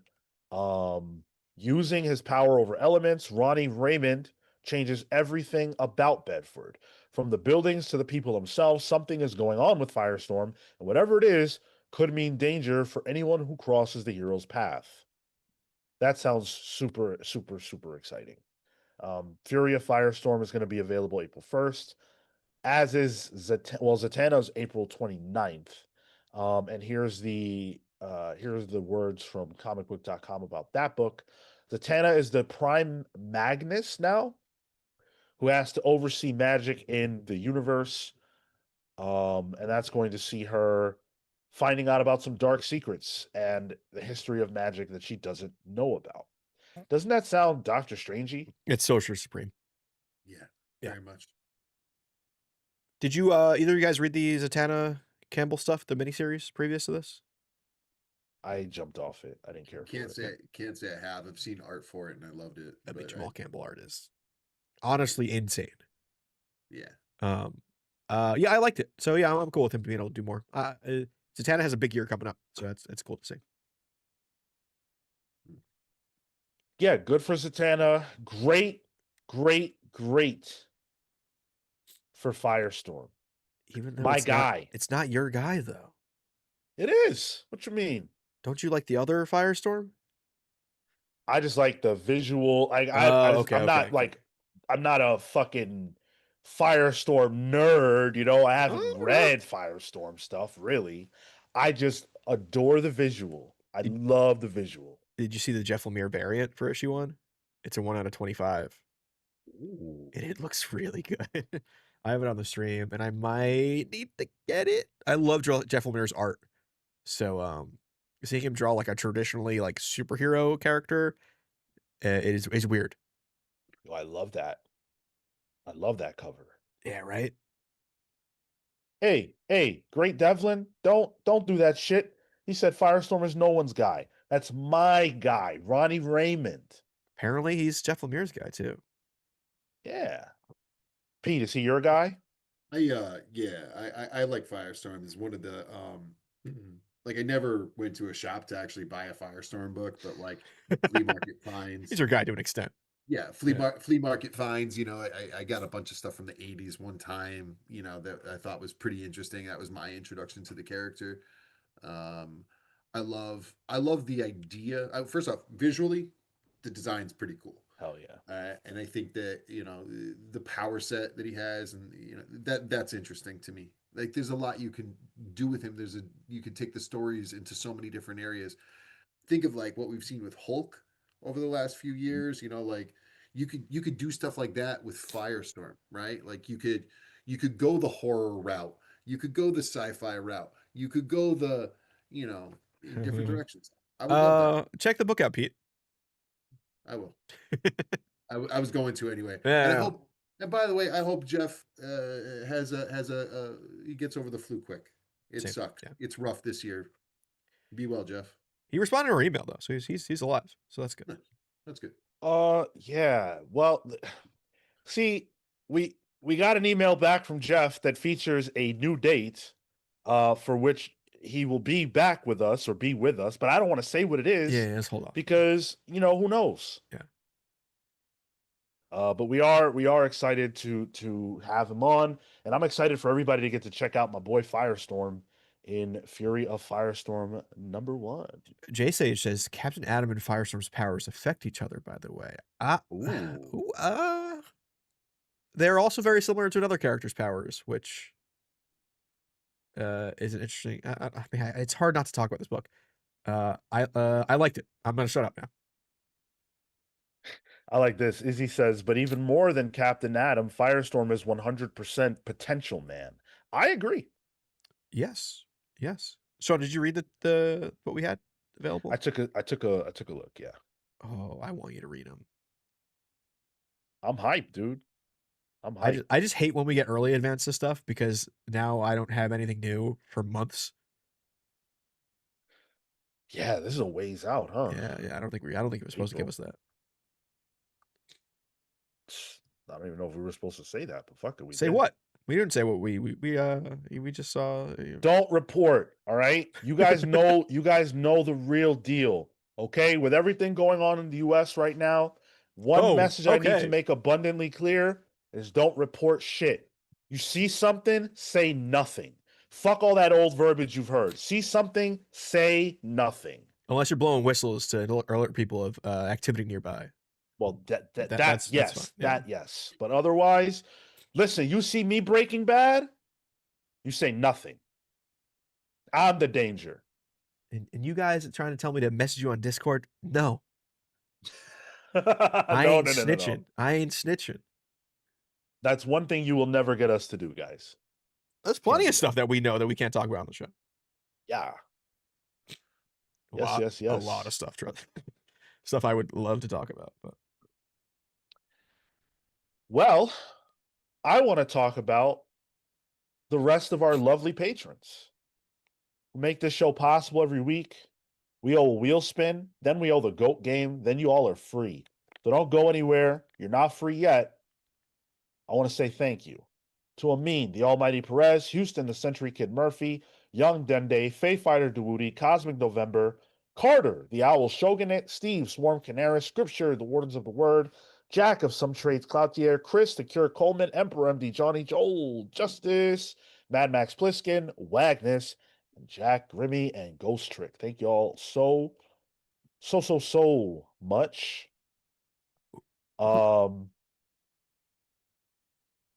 J Sage says, "Wow, thought we had that rival love, Sean. We do, but that if you're my rival, why would I share something good with you?" it's true. He doesn't understand what rivals means.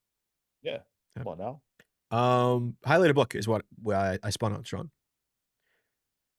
Pete, you On did the anything spot. good lately? Okay. Sure. Doesn't have to be new. It could be whatever. It could be the Oh, newspaper. okay, cool. Yeah. I got one. Summit Comics Pinnacle #1, coming to Kickstarter in 9 days. Sign up now for the pre-launch. You'll get notifications, and we got a lot of cool stuff. There's going to be a bunch of different covers, which some news will probably be coming out in the next couple of weeks about. Ooh. So there you Can go. I say not who, but that I know? You can say you don't know and wink. I don't know. I don't and know. it's and it I don't know anything, but if I did know something, I'd probably think it was really, really, really cool. There. Alex Ross? Damn it, Tyler. Yeah. Fuck. Damn it. Fuck. We actually got Jack Kirby for the cover. Whoa. It's not really Jack Kirby. Well, it's not. Yeah. You're thinking a different Jack Kirby. This is a guy. He lives under a bridge, a couple Yeah. towns away. He's Hanging out with Roni Tony underneath the Cusco Bridge. He's Yeah. got a little problem with the sauce. Oh, Sunday sauce. Sunday. So yeah, which is what he scribbled on the paper. That's the cover. Hey, there's a guy down there named Stanley too. Or Yeah. well, that's what he calls himself. I mean, What's Stanley? But, I yeah. don't know his last name. Yeah. And it was the last name was two. To you. Stanley 2. Stanley 2. Yeah, he's from the two family, the 2 clan. Oh shit, that's so funny. Tyler just posted a link to the Kickstarter project page for Pete. Hit that notify me button so that you know when it goes live. And like I said earlier, we support our pals around here. You guys are great about supporting us always. Pete is as good as I am as far as being a pal. So throw that support behind him. Summit Comics is going to be awesome. I can't wait for this. So it's going to be fun. Oh shit. Great Devlin said heated rivals. Yo, do you guys know, if you know Wonder Maddie from Near Mint Condition, I swear, all she wants to talk about is heated rivals. Every time I talk to her, heated rivals comes up. People love watching hockey players fuck. Yeah, but I just found out there's no dick in that show. How you got a gay hockey show with no dick in it? If I'm gonna watch a gay hockey show, I want to see dick. You want all the way. You want to go full Monty. Dude, I watched Oz. I saw a lot of dick on Oz. Well, okay, and well, that Oz, was, that's yeah, for sure. But that wasn't real love. Heated rivalry is real love. Why can't I see dick? Man, Oz is like homie love. It's just Ain't no love about Oz. Ain't nothing loving in Oz. I never watched it actually. Don't. Nah, it's a great show. I love it. But there is a lot of that other thing. We need Maddie back for Pals Pools. I would love that. We'd love to have Maddie on here. You know, No, sorry, it's Catherine saying Sean's speaking real right now. Of course. cool, yeah, well, that's all I do. We had to explain to, well, I didn't explain it to her, but she did look it up. She was on the Near Mint Condition Patreon stream, and she had to look up what a snow bunny is. Oh God, is that where you're infecting the whole world Oh, with boy. this? I didn't introduce the concept. Oh, he's coming, Sean. Here comes Dr. Umar. Well, I don't know. What do you want me to tell you? Jesse says, wifey has been obsessed with Heated Rivals. I know the whole plot. I mean, it's gay dudes fucking. Isn't that the plot? Well, they're a rival. I think one's a Russian hockey team, one's a Canadian hockey team. I think so. There's like a rivalry in Oh. the You lost me at teams. hockey. Yeah, Yeah, yeah. You're anti-snow. You don't like ice. Yeah. Nah. Yeah, Fuck gay, all in. Hockey, eh. Why not? And That's that's my 2026. genuine feeling. I hate hockey, but I love gay people. You like tonsil hockey is the only hockey you're playing. Yeah. Yeah. Yeah. I'm with that.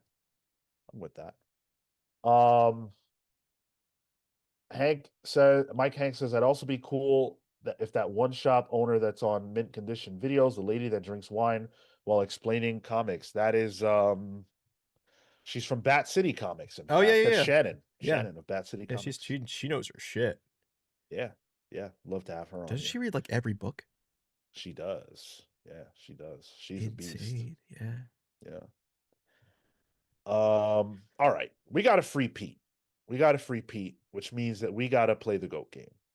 So let's run it. Release the Kraken. Whoa, did you hear that goat sound? Yeah, I have a new button. Tyler, what you doing to that goat? Hey. All right. It's me and Pete right now. Sean, you get to take this one out. What? Take the day off. Tyler versus Pete in the GOAT game. I can't wait. All right. Okay. Who is it going to be? I was looking through this list again. There's some real fuckies on here. Okay. Black Cat. Oh, God. That ain't right. That's so Black easy. Cat. And Sean doesn't get to do this one. Now, since Pete is the guest, Yes. Pete's the guest. Pete, would you like to go first or second? I'll go second. Okay. All All right. So Tyler's up first. When you start talking, I'll start the timer.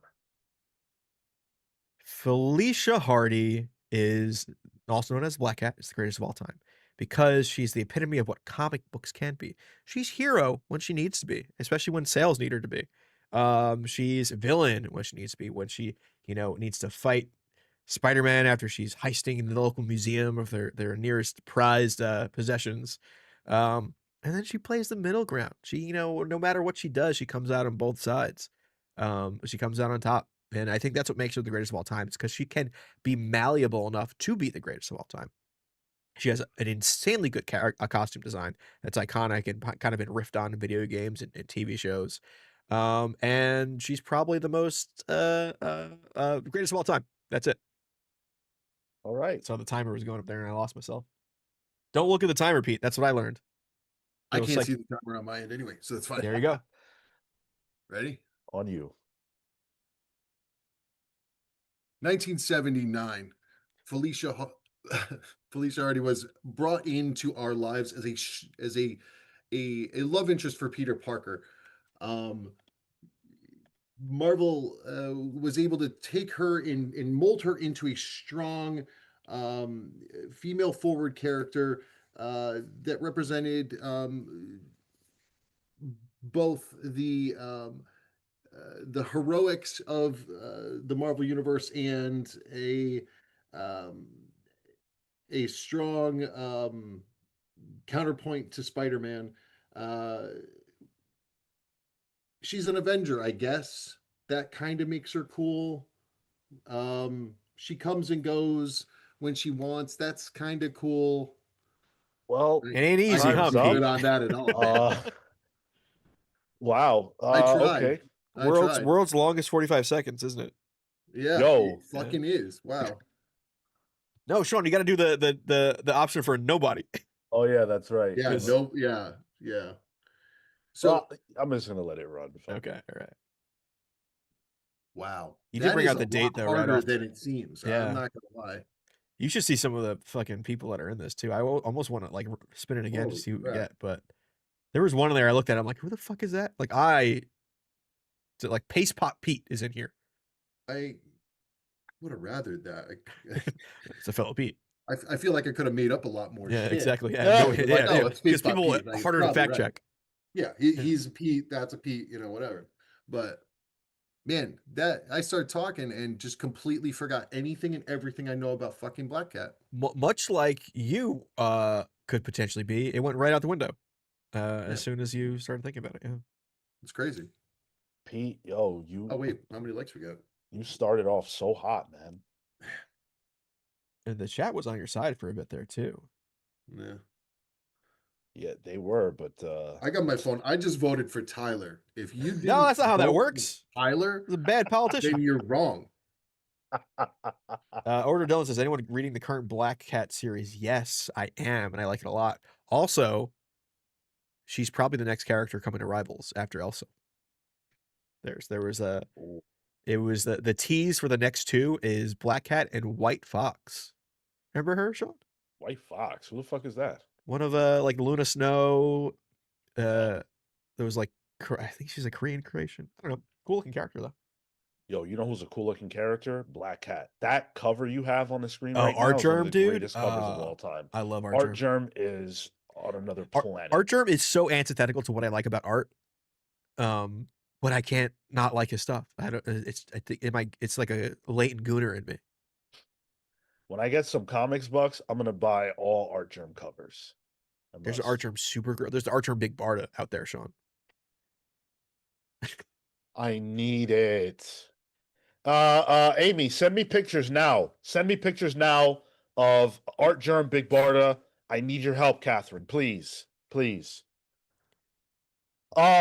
Pete, thank you so much for hanging out with us. It's been a pleasure having you on, dude, as always. Thanks for having me. It's always a good time. And I don't have to jump through my window. I look. That's good. Yeah.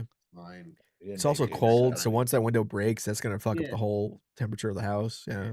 But Dude, maybe next time. your wife will kick your ass. Yeah. If Yeah. you break the window. Yeah, but if I jump from the window and I kick my own ass first. That's true. You might bend a certain way. Yeah. You might get scorpioned. Do you ever see like when a wrestler lands the wrong way and they like kick their own head? Oh yeah. Oof. The worst. Yeah. Summit Comics is coming, and the Summit Comics, you said it's called Pinnacle. Yes. Yes, Summit Comics Pinnacle is going to be available on Kickstarter in just 9 days. The link to that Kickstarter page, the pre-page, is available now. So click the notify button so that you're made aware when the Kickstarter is live. I will be there live day one. Hopefully you will be too. I think Summit Comics is super exciting, and I love the fact that I know two, like I'm familiar with a lot of people involved. There are two really good brothers in there, Pete Collins and Matt Sumo, and I am always rooting for your success. Heck yeah, man. I appreciate that. Absolutely. Where can people find you on the internet? Usually in the dark spots that nobody likes to talk about. Oh. No, wait, not that. No, wait. Not that dark. He means like a. I don't know. I couldn't even think of something that wouldn't be dark. Although I was gonna say rotten.com. That is pretty dark, but I mean, I don't know if I think X is more dark these days, to be honest. Not wrong. So X, Instagram, Facebook, Bluesky, Threads. I'm at Pack Illustration, PAC Illustration. I'm getting more and more art on there for teases, so give me a follow. Follow Summit Comics also on all of those platforms as well. We're going to be dropping almost daily, I think, at this point, but definitely weekly teases leading up to the Kickstarter, and we got a lot to show you. Cool. Love it. As for us, we, of course, will be back on Monday with Pals Previews. Don't forget that. Tuesday, Vinland Saga Book Club. Come prepared for that. Should be a lot of fun. Thank you to Hayden for sponsoring that. Yeah. If you would like to sponsor a book club, talk to us. Hit us up. Comics Bucks are the way to make that happen. Thursday, at 8 p.m. Eastern, we will be live for Pals Polls. And then before you know it, it's Saturday again, and we're here live. We will have Adam Freeman is going to be joining us. Oh yeah.